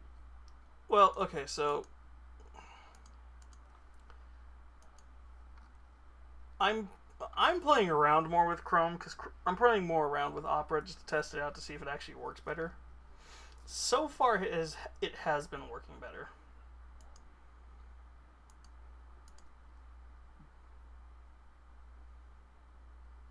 Ooh, thank you, Miss Icy, for that one.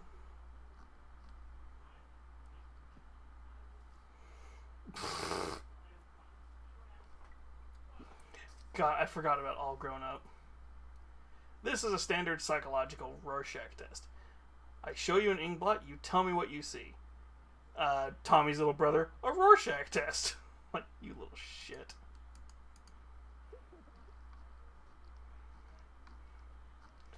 To be fair, nothing will ever beat the mod that people added to Fallout New Vegas. So, in Fallout New Vegas, during the Rorschach test, there's what looks like a human... It's supposed to look like a human face or like a mushroom cloud. But somebody added a mod, and I think it does a special perk when you use it. Let me see if I can find the picture, and I'll put it up.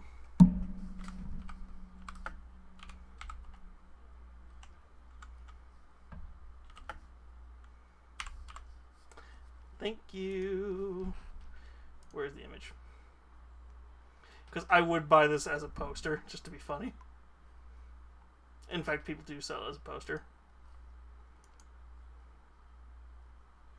Save image. Downloads.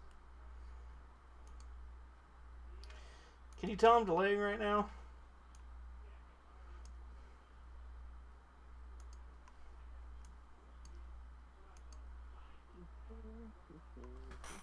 Sorry, I'm trying to find it because I had to go to my thing.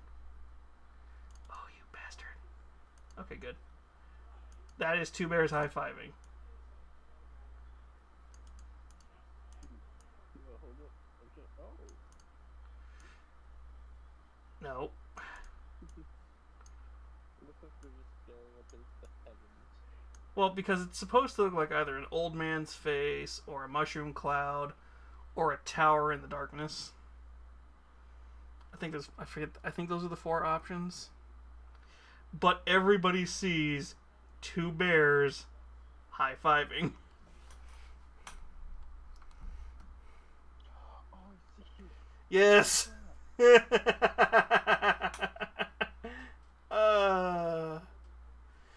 And you wanna know how good this meme went? There is literally a character in one of the DLCs named Two Bears High-Fiving.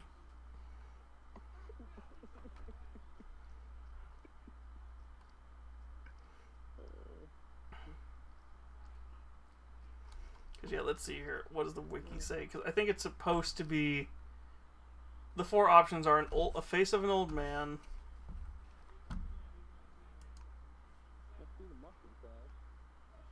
It's a mushroom cloud, a tower in the darkness.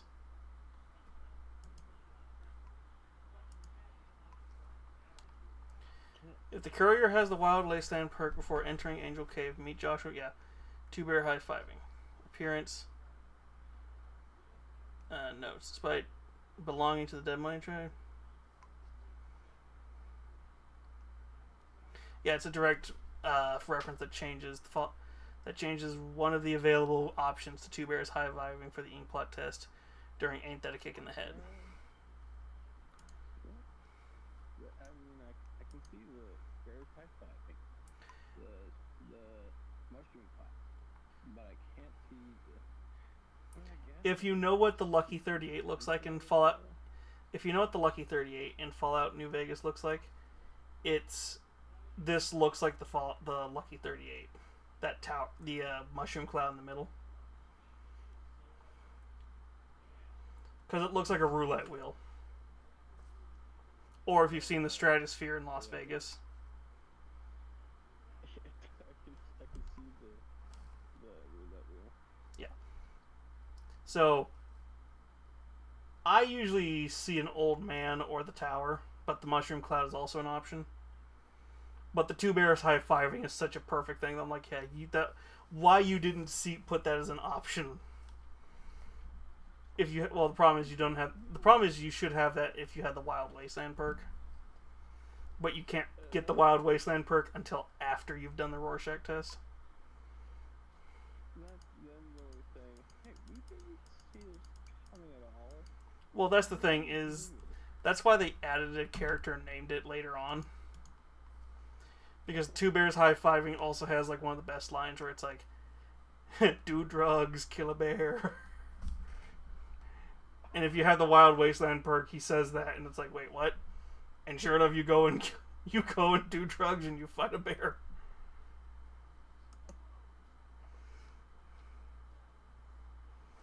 Oh boy, what would be even better is if it had options like give bear high five. Honestly, it's a burning Yaogwai.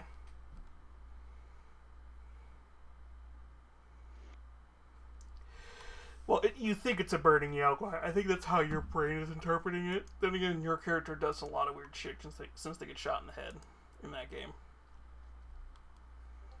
At the very beginning. Sounds like something Dark Souls would do. Well, to be fair, Dark Souls probably got a lot of their stuff from like Fallout New Vegas and a few other games. Fallout New Vegas, that's how the game starts, is your character's like, kid, it looks like you just reached a 24 karat streak of bad luck. And the truth is, kid, from the beginning, the game was rigged from the start, and then you get shot in the head by fucking Chandler from Friends. I'll be right back with it. Yep. Where's the mute button? Ring a ding ding, baby. Not. My thing is not loading.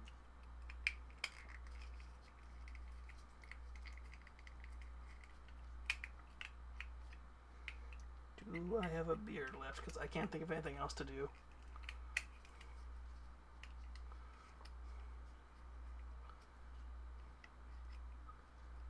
Who's Mesa Far? Oh, it's the guys from the...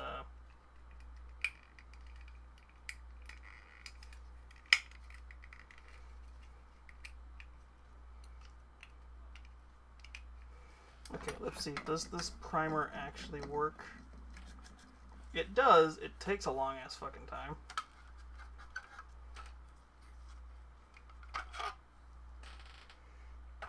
Long ass fucking time ago. Families just run through. But yeah, there was a black sheep, but he knew just what to do.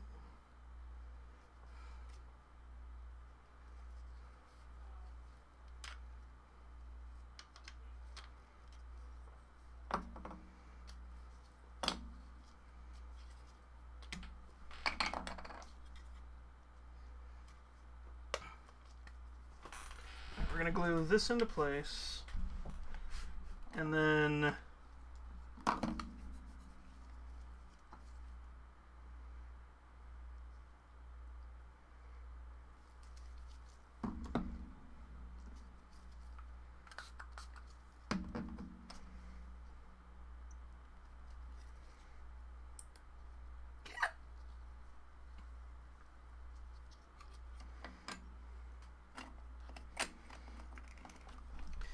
can I buy a can of Rust-Oleum on Amazon?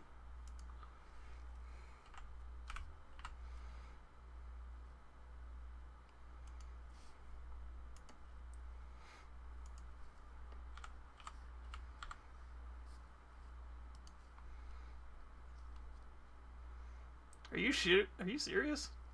Do we have my matte black?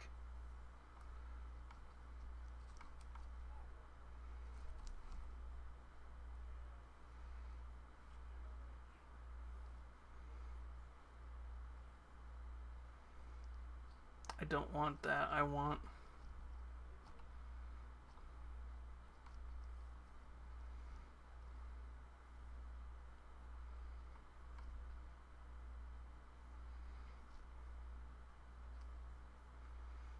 Oh, wait. I know who can buy me some.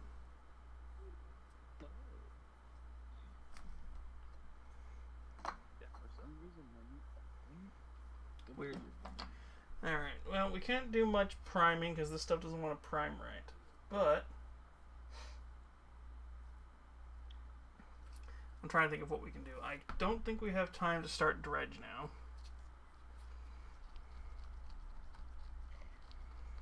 Let's see, Rust-Oleum primer? Because I don't need paint, I need primer.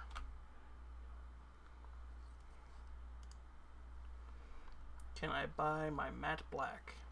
Because I'll take gray, but I'm going to have to paint everything up a certain way then.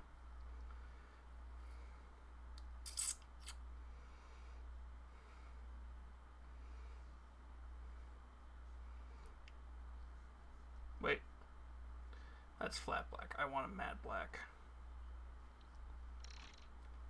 Fine.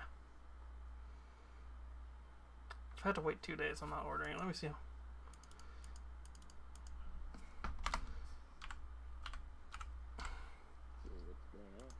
Well, right now I'm trying to think of what to do. So, we can't really start the Dredge DLC, although my luck will be... We could probably just do that in like 5 seconds.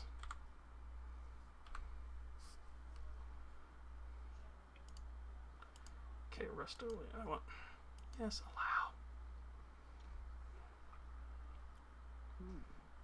Rust-Oleum. I want primer. Thank you. Because I need a matte black. Give you a matte black. No, it's... So, I'm looking for a matte... I'm looking for their ultra matte black, but the problem is I don't see it.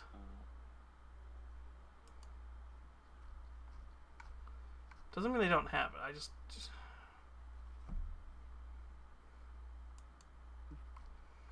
I don't need automotive. I just need matte black primer. In fact, it's...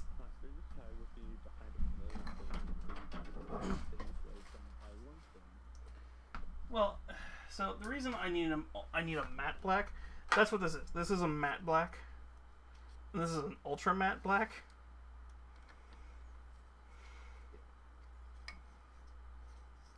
And I was just trying to see if I could order it online. I'm like, I'm not going to...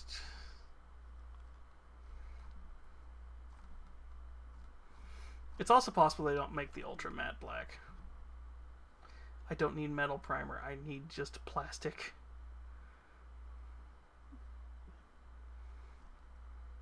It's possible they might have it. It's just for some reason it's stupid on this website and they just don't have it where it should be.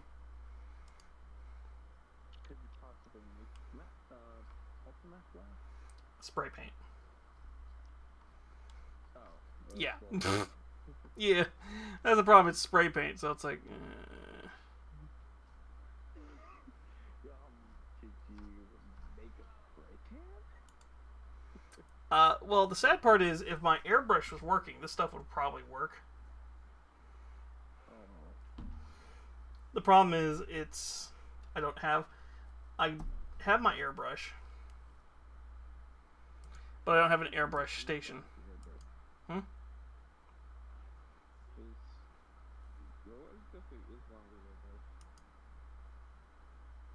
Are you asking if there's something wrong with the airbrush, or are you asking what's wrong with mine? Can you hear me? I couldn't tell what you were asking. Oh, I was asking what exactly was wrong with your airbrush. Oh, it got gunked up at one point, and then I'm not sure. It got gunked up at one point. I thought I've cleaned it. I kind of got it working, but it's not working. But I thought I got it working.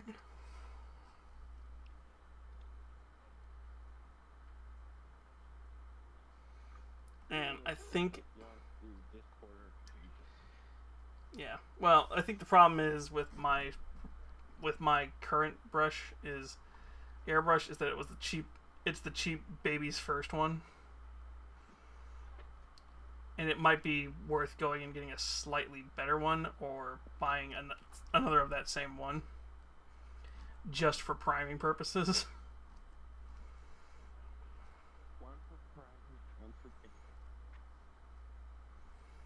Well, because if I use this stuff as an airbrush stuff, this stuff lasts forever. Because you're only putting a few drops in, and then you're putting some matte medium in. And you're putting some medium in. So it doubles the usage of it. And because it's got the medium in it, it will actually dry faster. So it's like adding water to extremely heat. Yeah.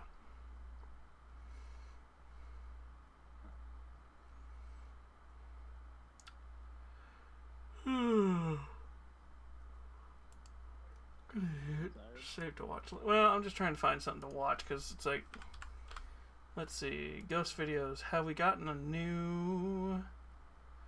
Got a Tony Schlepptown.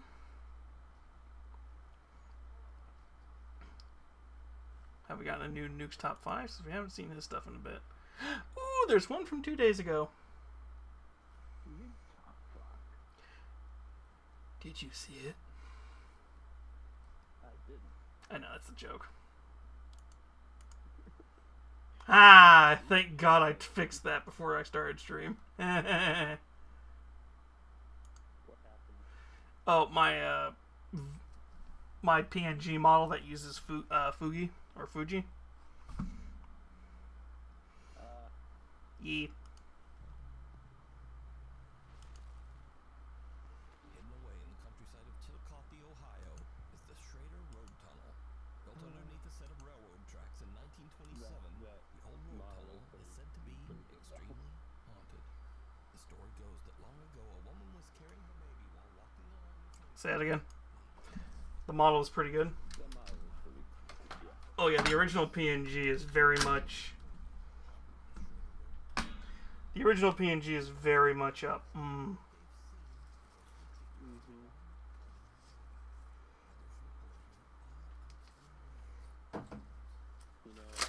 I do a character kind of looking forward to, and everyone was all like, "You always draw characters like that." And so a curveball, turns out that's way low. Go well.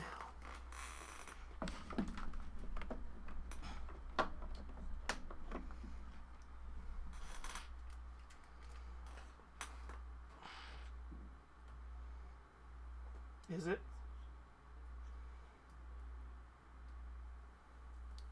Spooky Ghostface? Spooky Ghostface?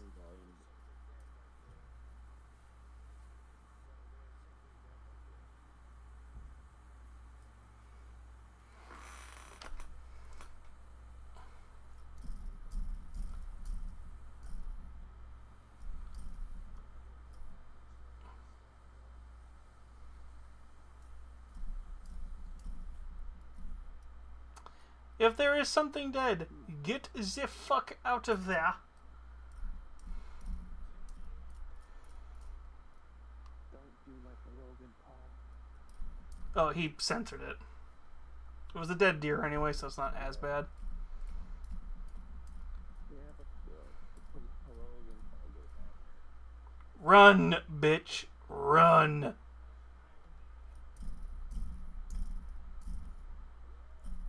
Run.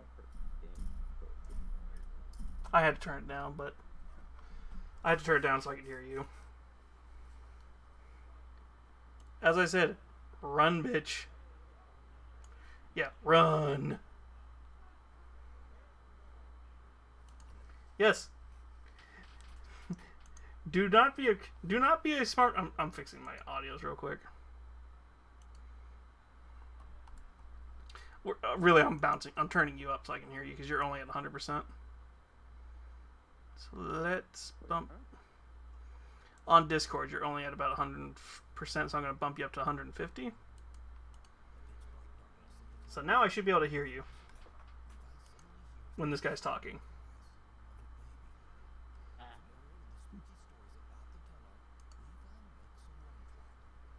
Yes. Listen. If I heard disturbing cries of a baby, I would sick. Holy crap. This is why I said, you are hearing the cries of babies. What you do is you leave and you call the cops and tell them, hey, I thought I heard a baby in there. Can you send somebody in to go investigate? Let the cops get... If I heard a baby crying and it slowly, demonically distorts, I would... Time to kick the baby!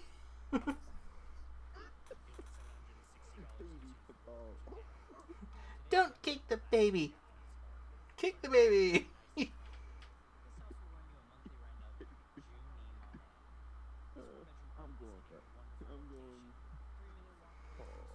That was from South Park. That's the only reason I can quote it.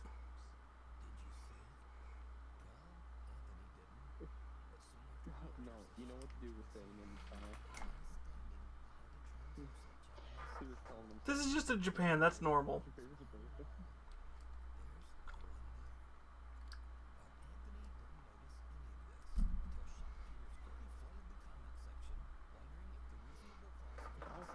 I'm punching the dude through the glass. That's actually... Okay, so that's actually not that surprising for that price. Only 700. In Japan, there's a lot of rental places like that in Japan where they're like, oh, it's in Tokyo. They're like, oh, it's in Tokyo. When they say it's in Tokyo, it's like, what part of Tokyo and how long will it take me to get to work? Because they don't tell you that because it's like, oh, it's Tokyo, and then you look up where it is and it's like, that's an hour train ride. Yeah, but it's Tokyo. But you're in Tokyo. Yeah, but it's an hour. That's what I get it. They forget that people have logic, have more reasoning. They have more reasoning than it's Tokyo. I want to go there. Yeah, well, it's for rental, and also if it's a place that's renting to tourists and foreigners, it's probably a short-term rental also. Because it's probably one of those ones where you only get like 6. Yeah, you're only allowed to rent it for like 6 months, and then you're out. Because if you watch Chris Abroad in Japan, he talks a lot about, there's a lot of programs like that where they bring people into Japan. The problem is they make it almost nigh impossible to get a citizenship there, which makes it to where you basically have to leave and keep coming back. Okay, so they basically turn any foreigner into a glorified tourist. This is the thing about Japan. Japan is all about tourists, but they hate immigrants and anybody trying to come to the country.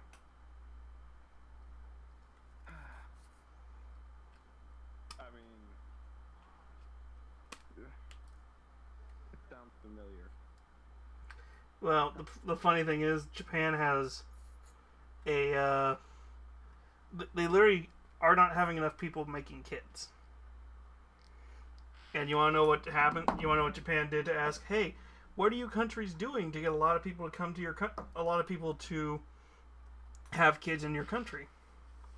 Oh, well, we're giving subsidies and all this other stuff to encourage people to have kids. We're making it super cheap for them to have kids. Oh, also, and Japan's like, oh yeah, we're doing all this stuff, but it's still not working. Have you thought about allowing people to make it easier to come to your country? Allow foreigners? How dare you? I'd rather commit seppuku. Pretty much. Not that extreme, but yeah. It's their own sort of ineptitude. The Japanese government's ineptitude. Which, thanks, now I can never get sponsored by Japan by saying that out loud. I'm sponsored by Japanese Tourism Board.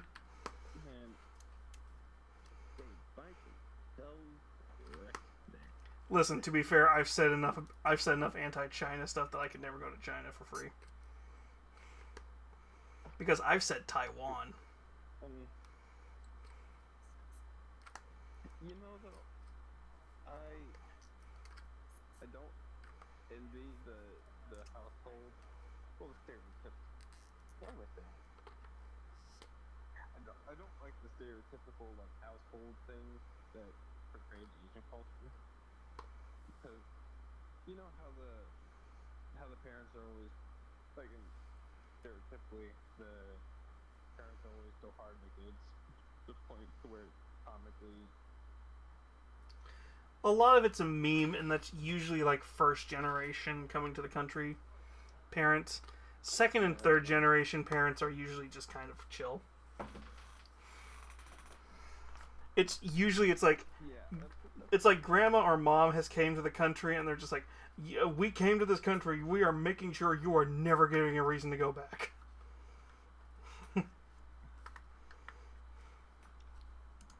We left for a reason. You're going to become a doctor.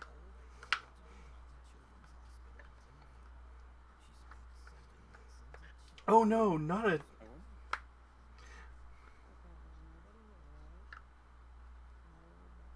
Goodness forbid you become a nurse instead of a full-fledged doctor.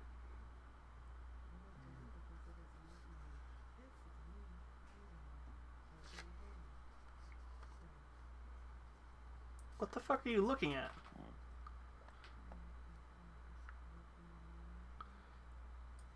I don't see it. I think that's the view behind him. I think that's the view behind them, and she's just...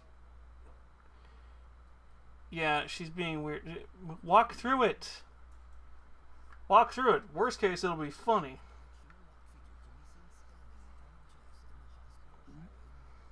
What the heck? You see that? What? I see her moving right there. Yeah, I'm like, wait, someone's standing there. That's what they're saying, that it looks like somebody's standing there, and I'm like,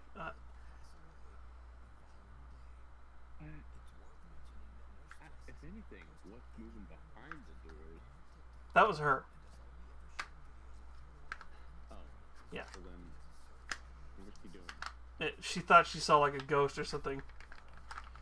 No, I think it's just a weird ass shadow thing.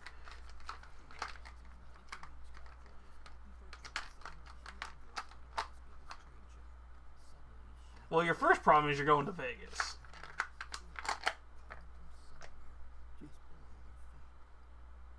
That's your first problem. You made a mistake. Second problem is you're trying to talk to Pennywise. Ooh. Okay, here's a question. Which would you rather want to deal with? It or the smile demon from the movie Smile?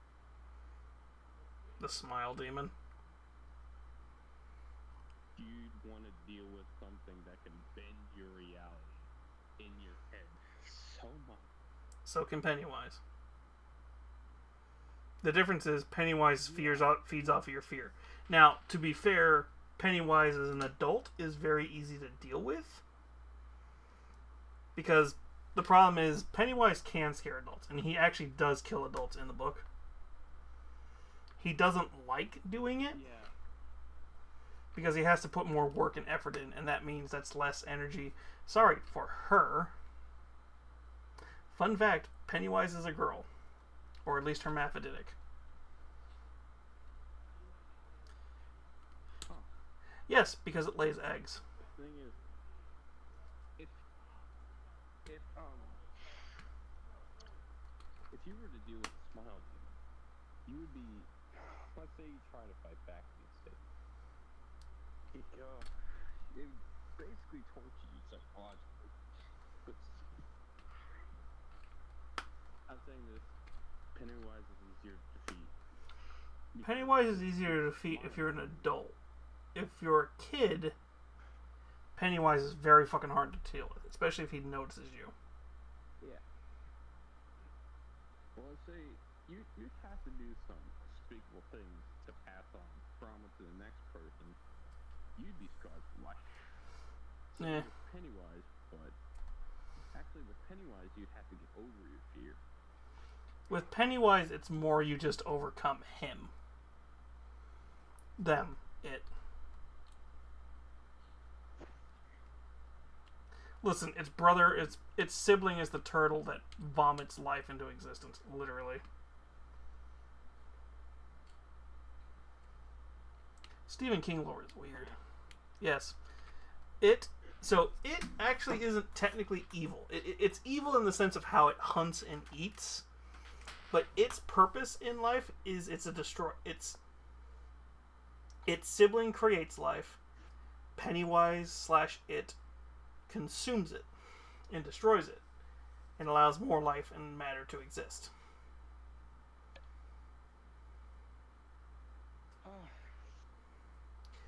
In a grand universal scheme of things, it's not dead. Pennywise can't technically be killed. Basically, every time they defeat Pennywise, they're just resetting its rebirth cycle.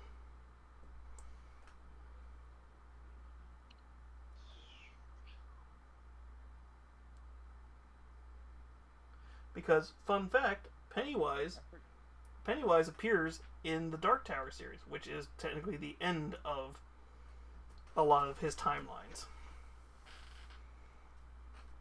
Now, Pennywise appears as its true form. I forget, how often does Pennywise appear?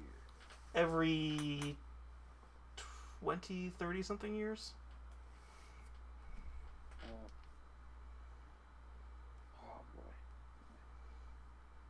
See, again, like with Pennywise, I'd say Pennywise would be easier to deal with. Just because you get time to compare.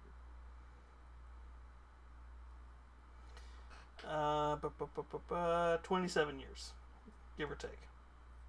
Ah, okay. So 27 years to prepare. That's the thing. It's like Pennywise, I agree, fighting him is easier. But the thing is, Pennywise also prefers hunting kids for a reason. Adults' fears are not the same as kids' fears. Adult fears, since they're a lot more, they're less physical and more mental fears, they're harder to conjure up. So it doesn't like trying to go after adults. Kids, on the other hand, can be scared of so many things that it's like, yeah, no, I could easily do that. But you're curious? Yeah, I'm curious though. Yeah, I'm curious though about Smile Demon. What if it possesses a clinically insane person that doesn't feel terror? You probably found its weakness then, if its whole thing is trying to torture people. Yeah. So I would break and try to kill someone. I couldn't deal with psychological torture that way. That wouldn't be me.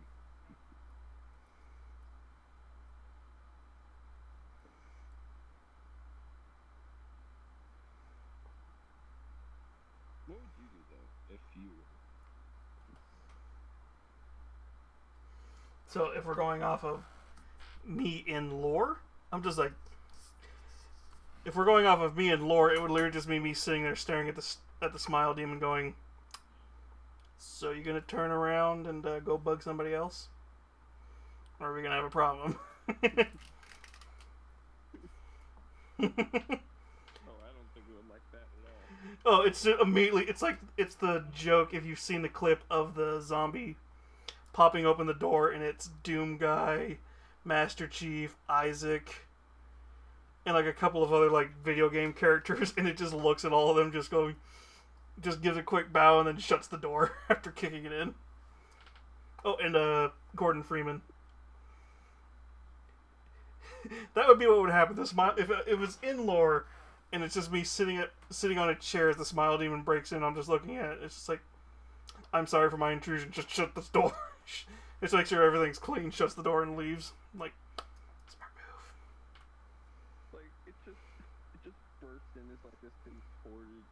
sir, you just stare at his dead hand and say, "Get out," and he just. It's just me holding a cup of coffee and just like. It's just me holding a cup of coffee that just says, "Hell's #1 mom" or something like that. It's like, you have until I finish this cup to clean up and get the fuck out. Wait, if this is in your mind too, couldn't you summon your OCs? Yes. To like beat the crap out of it. That's why I'm saying it's like if it's me in lore, I'm just literally like it's sitting in a room just looking at it going, you've got a choice. Either start running. Start running or I'm gonna have fun. You just stare at it, look at your hand, materialize a sword, says you got to counter. No, that's why it's like the more intimidating thing is just holding a cup of coffee, slowly sipping. You have till I finish this cup of coffee. Oh, no. I like two things. Coffee, kicking butt. And I'm all out of coffee. I have come here to drink coffee and kick ass. And I just finished my coffee.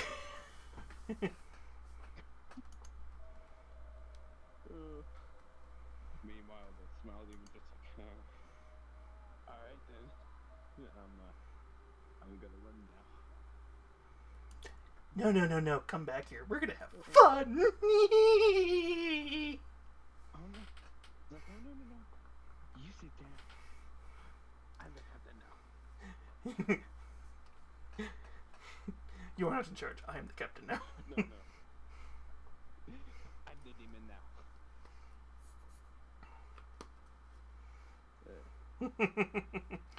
As for in person, I have no idea because it's like I need to figure out what the rules are for the smile demon. Well, like you know how your brain works with sending chemicals and signals. Stop trying to deal with Pennywise and leave and go to your show in Vegas.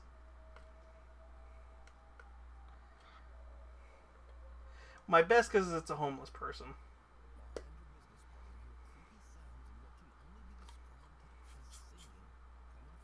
It's a homeless person. That is not 5:45 in California. I have been in California at 5:45 in the morning. Isn't it dark? Yes, it would be dark at that time. It's a homeless person. Depending on how those storm drains look, if they're like the storm drains in Vegas, you can walk around in those.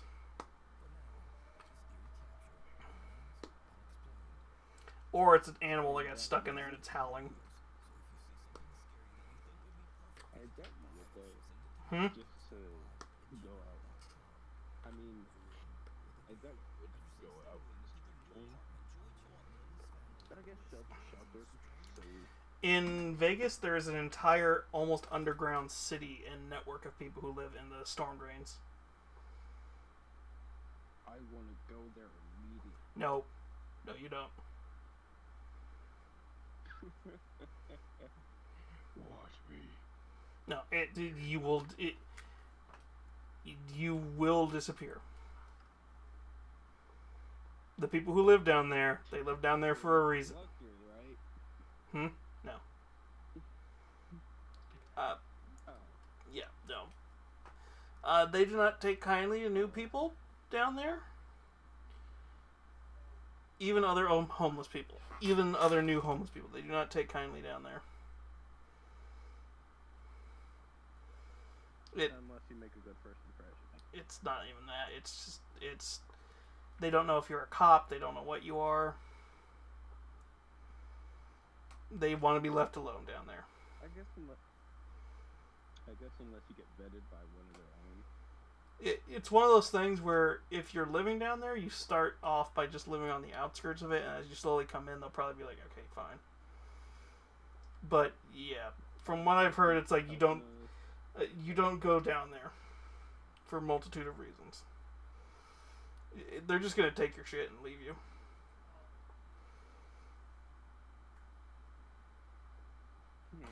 Yeah, it's not worth it. It's like, oh, that sounds interesting. Yeah, you gotta remember it's all the homeless people. They don't want to be found. Yeah. So, a rough number. How many do you think they're down there? We don't know. We legitimately don't have an exact number because it's just Vegas has so many homeless people. More than 10? Oh, definitely more than 10. It's hundreds. I don't think any one cop or a few cops would even want to go down there. Nope. They do send in teams down there every once in a while just to kind of like get people to leave because the problem is it is storm drains and it's like, hey, the storms are coming. It's like, well, this is pretty cool. You got yourself. No, you are in pitch black. You are in pitch black the entire time. You have to have lanterns or flashlights or something. And even then, that makes it to where you are now able to be spotted.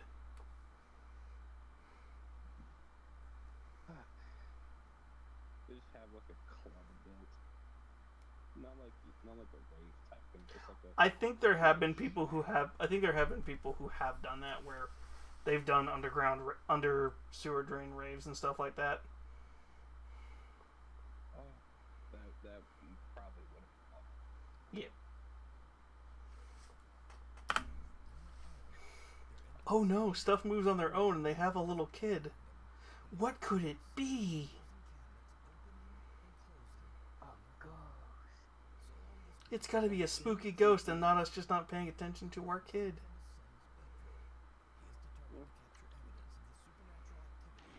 The amount of times they use that cliche. What are you doing?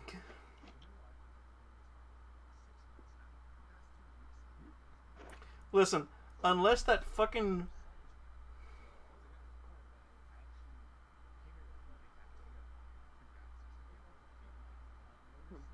No, it's been something I saw, and I don't see any possible way it could have been something else. I'm getting the holy water and saying you got 5 seconds to get out of here.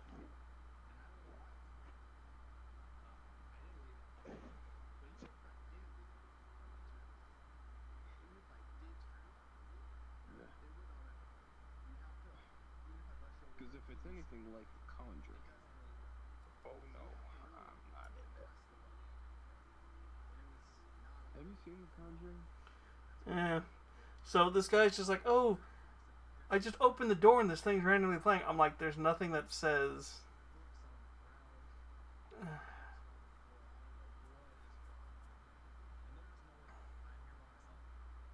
do you know you didn't turn it on? I didn't see shit.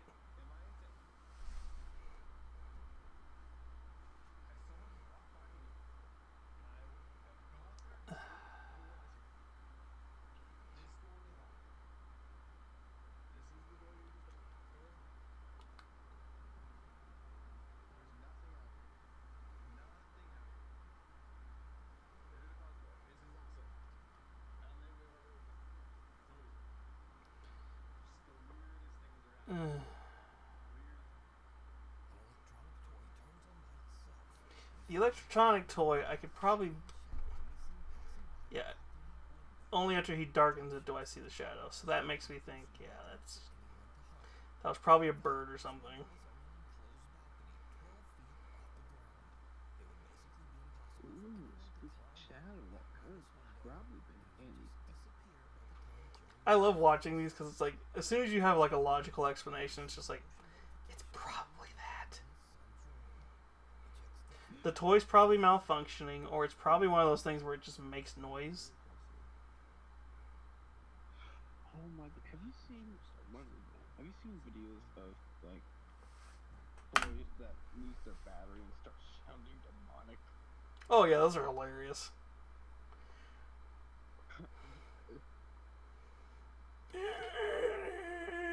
You replace the battery. I love you.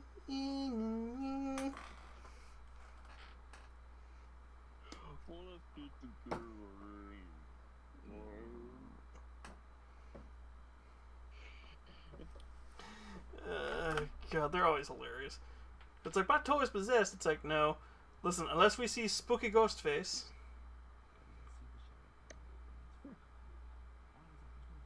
Unless it turns on by itself and sounds like that, and we remove the batteries, put in fresh ones, then we Okay. holy Oh my god. Okay, the falling over. fishing line. It's fishing line. It's almost always fish. The fact that they have multiple videos means they're probably doing this for the views.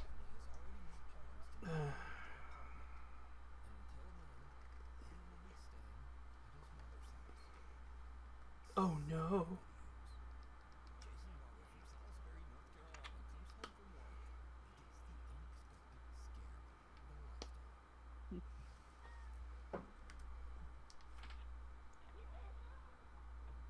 If it was Oh god, that is terrifying. like that, what? The snake was on his doorbell. Oh, how do you not see that?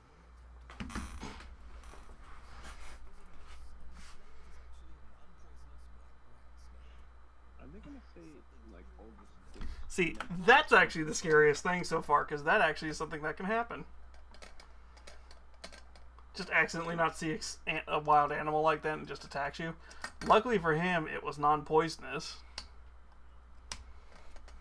To be honest, Cats, the cat, the best part is the cat's just like, listen, motherfucker, I don't even want to deal with that thing. Why the fuck did you go near it? he's just like, oh, walk up to his death. Oh my, the cat's meowing at him too, like, don't go, don't, oh shit.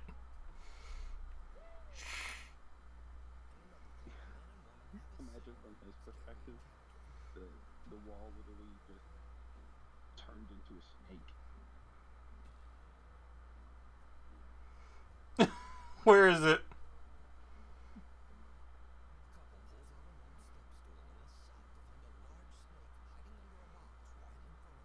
I don't even see the snake.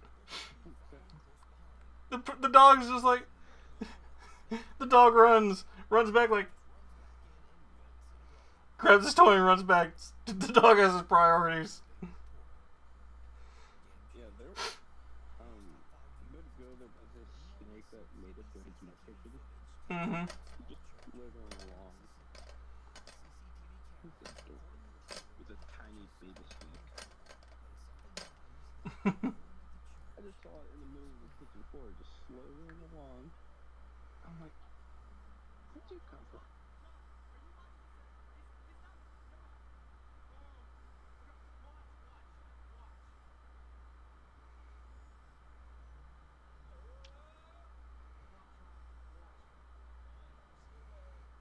No, that's just a glitch in the Matrix. You're having too many assets collide with each other. It's fine.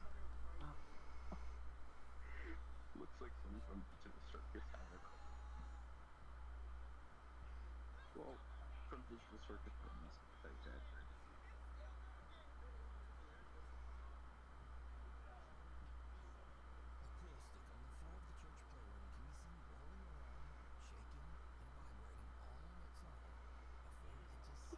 All of a sudden, just see the table glitching through the floor. Just Gmod.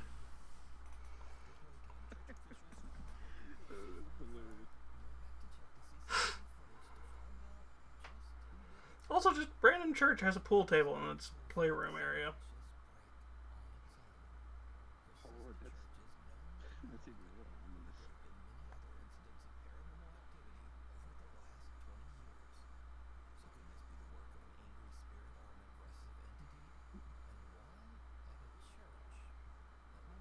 At that night, there were 3 pool balls lined up on the table. Somehow, there were 3 pool ball sets at 6, 6, and 6.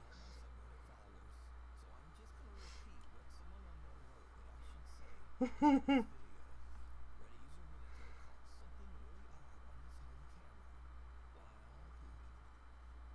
what would be terrifying? Is if you wake up in the middle of the night with a noise, and you just see pool balls rolling around in that 8-acre pattern. Or in a pentagram. That'd be terrible.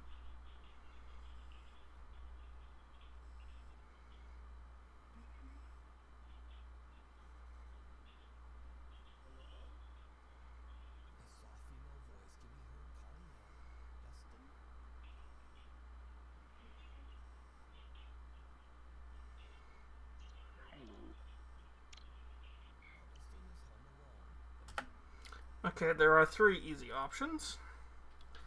Option 1, if that is the kind of webcam I think, that is the kind of security camera I think it is one of those ones that is internet access, and if you do not know how to secure those, people can hack them and can use the speaker if it's got a built-in speaker. Which means you can fuck with people. And there are instances, if it has a speaker and a microphone, it can pick up audio from different cameras and play it through speaker through different cameras. Yep. Basically, it's either a malfunctioning camera, or there's a friend of his who's over there and they're fucking with him. Whenever it's something like that, it's like there's so many easy explanations for what it could be.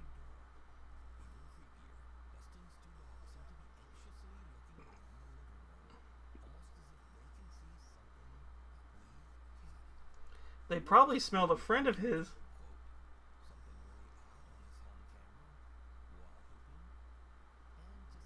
You know what's kind of hard to explain?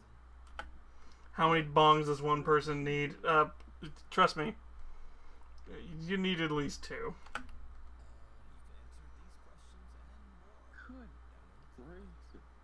They're big bongs, though. That's what's funny. Yes. 2 bongs and a giant blowtorch. Oh, cool.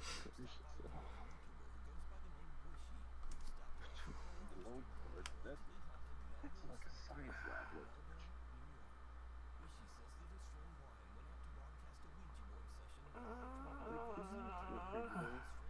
Like the videos where kid be staring at the mirror. The mirror, as soon as the kid looks away, the reflection looks at you. La la la.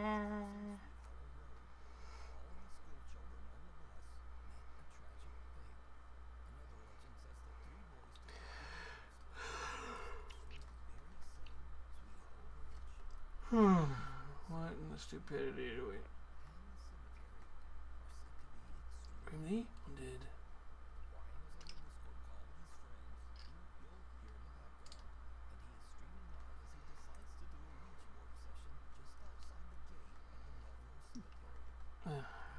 It's always have to be a cemetery, don't you know? Rule number 1, it's a cemetery. It's always going to be creepy shit at a cemetery.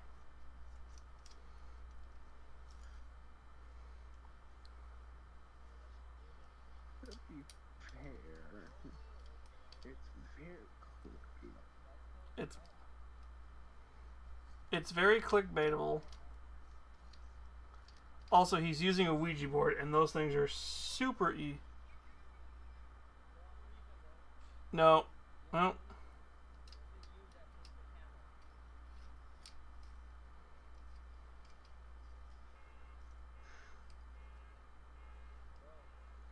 Stop breaking contact, you dumbass!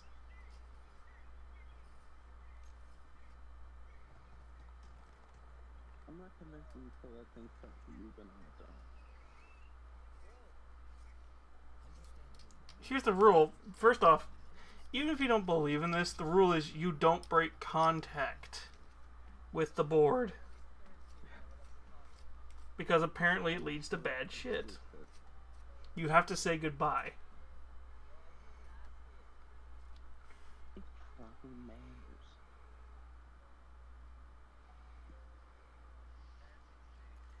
You know, though, even if you don't believe in it, it's like if you even if I get a bad feeling. here's the thing, It's like I get a bad feeling. here's the thing, even if you don't believe in something, there's reasons why you follow the rules of another cult when there are rules to something like this. Even if you don't believe it, at least respect the rules of it. Will something happen? Probably not. There have been times where someone hasn't followed the rules, they get scared out of their mind and they don't mess up again. Yep. Well, it's the same reason as a lot of like stories of like natives and other cultures where it's like, don't go into the woods. Why? There's shit out there. I'm not going to listen to you. Oh God, there's shit out there. Literally. It's like, listen to the locals. The locals tell you, don't fuck with that shit. You go, okay, I'm not going to fuck with that shit. They'll go out there, they'll die. That's a good vacation. I don't see why that would happen. Come back 2 weeks later. What happened? I almost died.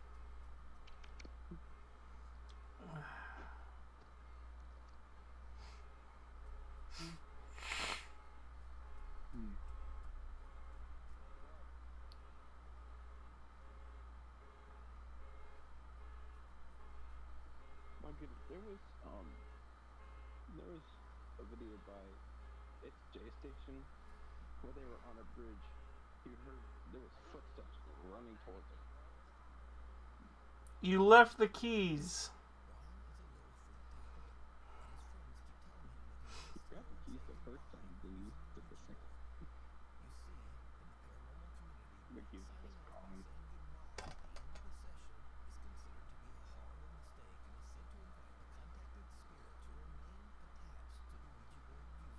That's the thing. Oh, jeez. Ouija board? He did, and he's going back to say goodbye, and the Ouija board's going to be gone, I'm betting.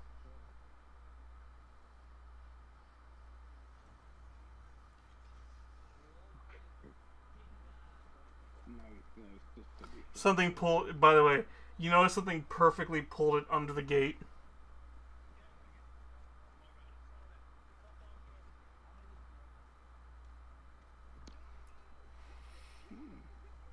It's like that spirit doesn't like you, doesn't want you to leave. I made a video about okay. So By the way, you notice he was perfectly set up for that the entire time, by the way? He was perfectly set up to where that could happen. It's not like he was super far away from it, he was super close to that gate. Yeah, he has a friend pulling on it somewhere, and he's fucking with everybody. you know, I had an ex that had a book. It was a demonic book. They were practicing like summoning. I made a joke because they wouldn't burn it, and I made a joke says, "What if you burn it?" And then it ended up back on your bed when you came home. Cause literally, she threw it one time. She threw it in a dumpster, and her brother found it in their clothes basket.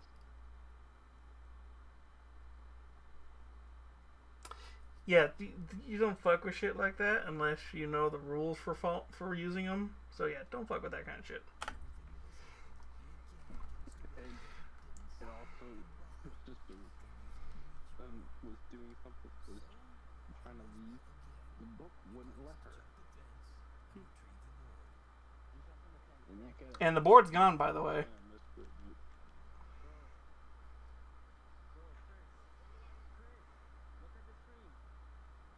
And they were talking about getting it over. Why?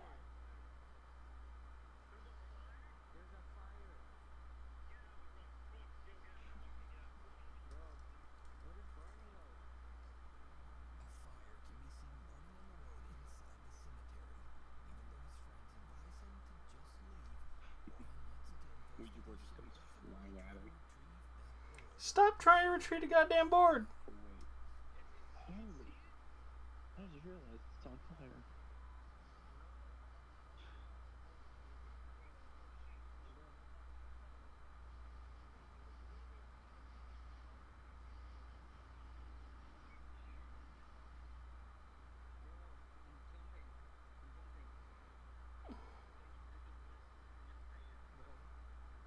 Bro.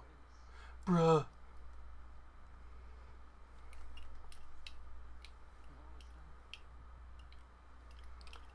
$5. It's gotta be he's getting fucked with by somebody else who's watching the stream. It was his Ouija board apparently was on fire. I kind of figured. Well, yeah, that's the perfect fucking setup.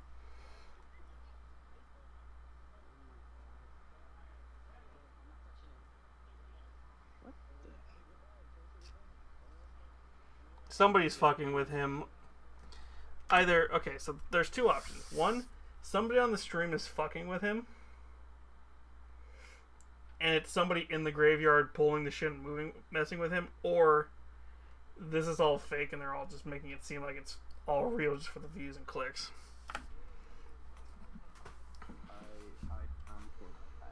I'm thinking they're fucking with everybody and they're trying to make it seem like it's real. Just say goodbye, dumbass, and go.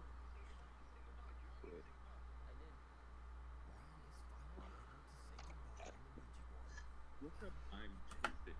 After this, look up I'm J Station and you'll see a bunch of that. Are they a bunch of fake videos like this? Oh my goodness, you would not believe. So it's fake. No. It's a live stream hoax.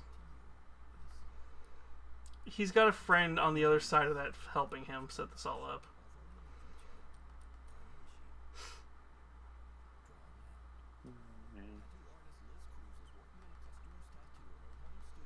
I bet this should be soaked to that area with gasoline or something. Oh, I'm pretty sure he drove off long enough that whoever was helping him, they lit it on fire. The fact that there's a perfect spot where it was tells me they probably just dumped a bunch of gas or something and lit it. Yeah, and it wasn't even in the sensor either. Oh yeah, more than likely it's like they burnt it just enough to where it would look cool for the video.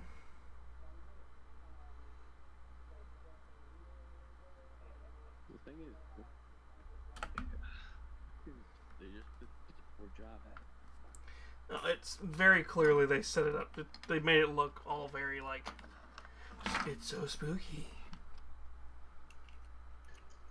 It's so spooky. It's so creepy. It's so spooky. Please watch our videos and buy our merch. Pretty much. Means the death of, I don't know.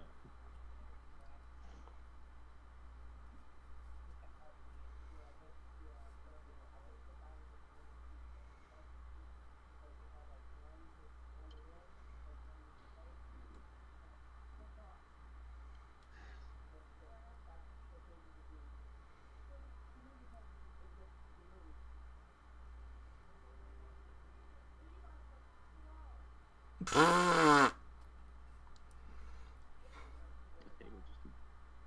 think you did. Hmm?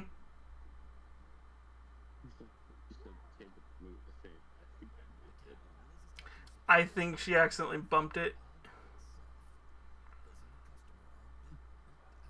She bumped it, got herself scared, moved it, got something else moved it. Okay, so the fact that something else moves tells me somebody probably where that door is screwing with her. Because she probably wasn't paying attention. Yeah, around the corner they could easily, like, on the very bottom of that table, some fishing line. Oh, I have wanted to so badly do a video where I basically recreate like half of these, just to show you how easy a lot of them are to recreate, if you've got the time and patience. I would love that. because I think it would be funny. That should be what I do for Halloween. Is just like set up like a 20, 30 minutes of videos and being like, it's so spooky. At first, it's like I do what looks like the real thing, and then all of a sudden you just see like my hands pulling the string, like it's so creepy, and just flip off the camera. Show your hands in a creepy way and just all of a sudden flip off. Basically, that's what would happen. It's like you would all of a sudden see my hands pulling on strings and just flipping off the camera. You would have to guess where my hands are from where I'm pulling them. And then just randomly you'd see a middle finger come out of nowhere. It's like, ah. Wait, no. Just like Where's Waldo, but it said where's the middle finger? Basically, because that'll tell you it's like where the strings are hidden. It's just that you see the middle finger all of a sudden. It's like, oh. Middle finger slowly winding the string.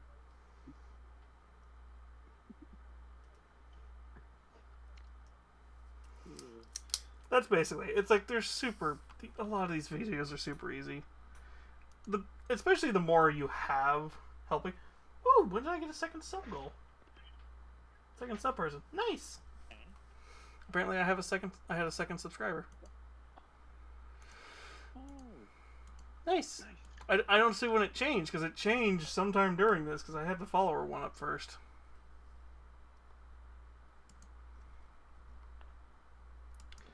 Alright, who are we going to go say hi to tonight? Let's see here. We've got Escape the...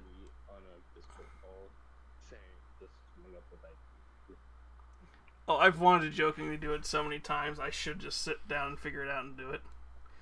Let's see here. We have got Escape the Back Rooms. I was about to raid out, so if you want to help me raid out real quick. Oh yeah, I could find it. Oh, I've got a few people. I've got Remnant 2, Escape the Back Rooms,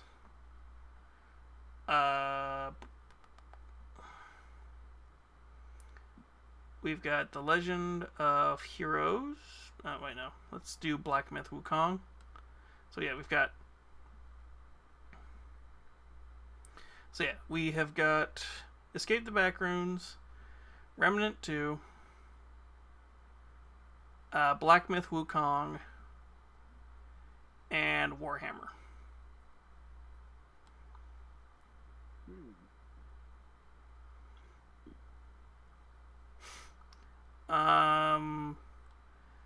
Black Myth Wukong is our friend Franny, Goth Gamer Goblin. Remnant is Astra Sinclair.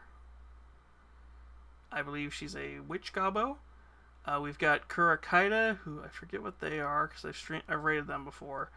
And then the Warhammer is Micah, our friend who is mini painting right now. Let's do painting. Well, we didn't actually do that much painting. We were just assembling a model. But yeah, let's go do that.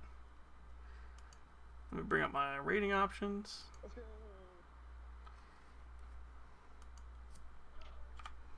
May you receive $10 million in your bank account overnight.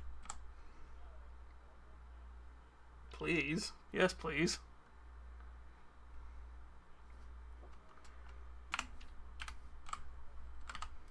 Is that how you spell his name? Micah Genuous. M-I-C-I... Would you rather have that $10 million or gain experience through doing stuff you need to do? Say that again? Would you rather have $10 million or gain experience that you can use on your stats through doing stuff in everyday life? I mean, you get that with $10 million, too. $10 million you could literally just pay to go to whatever college and classes you want to take. No, I mean, like I know what you mean. You're talking about, like, video game stats. Honestly, the video game stats would probably be better in the long run because you could basically just start earning money. Enough money to counteract the $10 million. But realistically, the $10 million is probably just The same thing. Wait. You could put all your stats into work, then earn the $10 million. You wouldn't even have to do that. You just have $10 million in like crafting skills or something like that, and just start making shit. Oh man, good.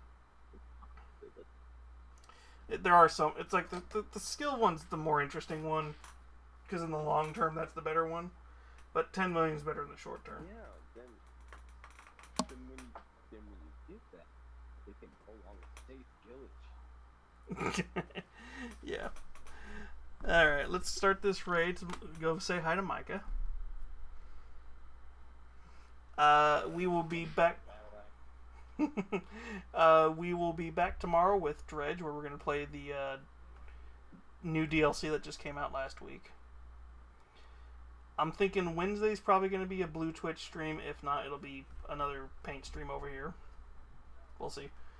And then Wednesday. And then Thursday is going to be probably Fallout London. But I hope you all get a good rest, and I hope you all get an evening. Thank you, Jack, for showing up. You're welcome. I always do as much. I knew. I hope to see you all later. Bye, my lovelies.